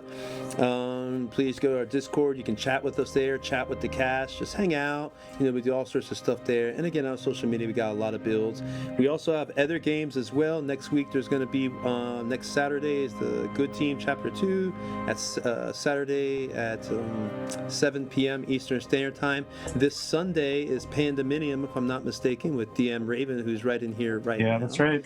And his own world that he's created is the world of hell, where they've actually died, and now they're trying. As if it couldn't get worse. universe. This is what Yeah. you see. Raven's created a world that all your characters that have ever died, this is where they go, and the adventure. Yeah, continues. exactly. Yeah, It's kinda for sure. cool. And So- this level that we're on right now is pretty Dante's Inferno. So check it out. It's pretty classically hell. Yeah. So if you ever Right. I've played in it. It's awesome, you guys. So definitely, if you haven't seen it, check it out. yeah. And what day is that running? That's Sunday. That's Sunday at 7:30. And he uses Virtua Tabletop. He's created his own thing on Roll20, a whole thing, all homebrew. So if you're ever interested in what happened to those level 1 characters that died, now you know where they went and what they're doing. Yeah, exactly. We're playing all their stories through.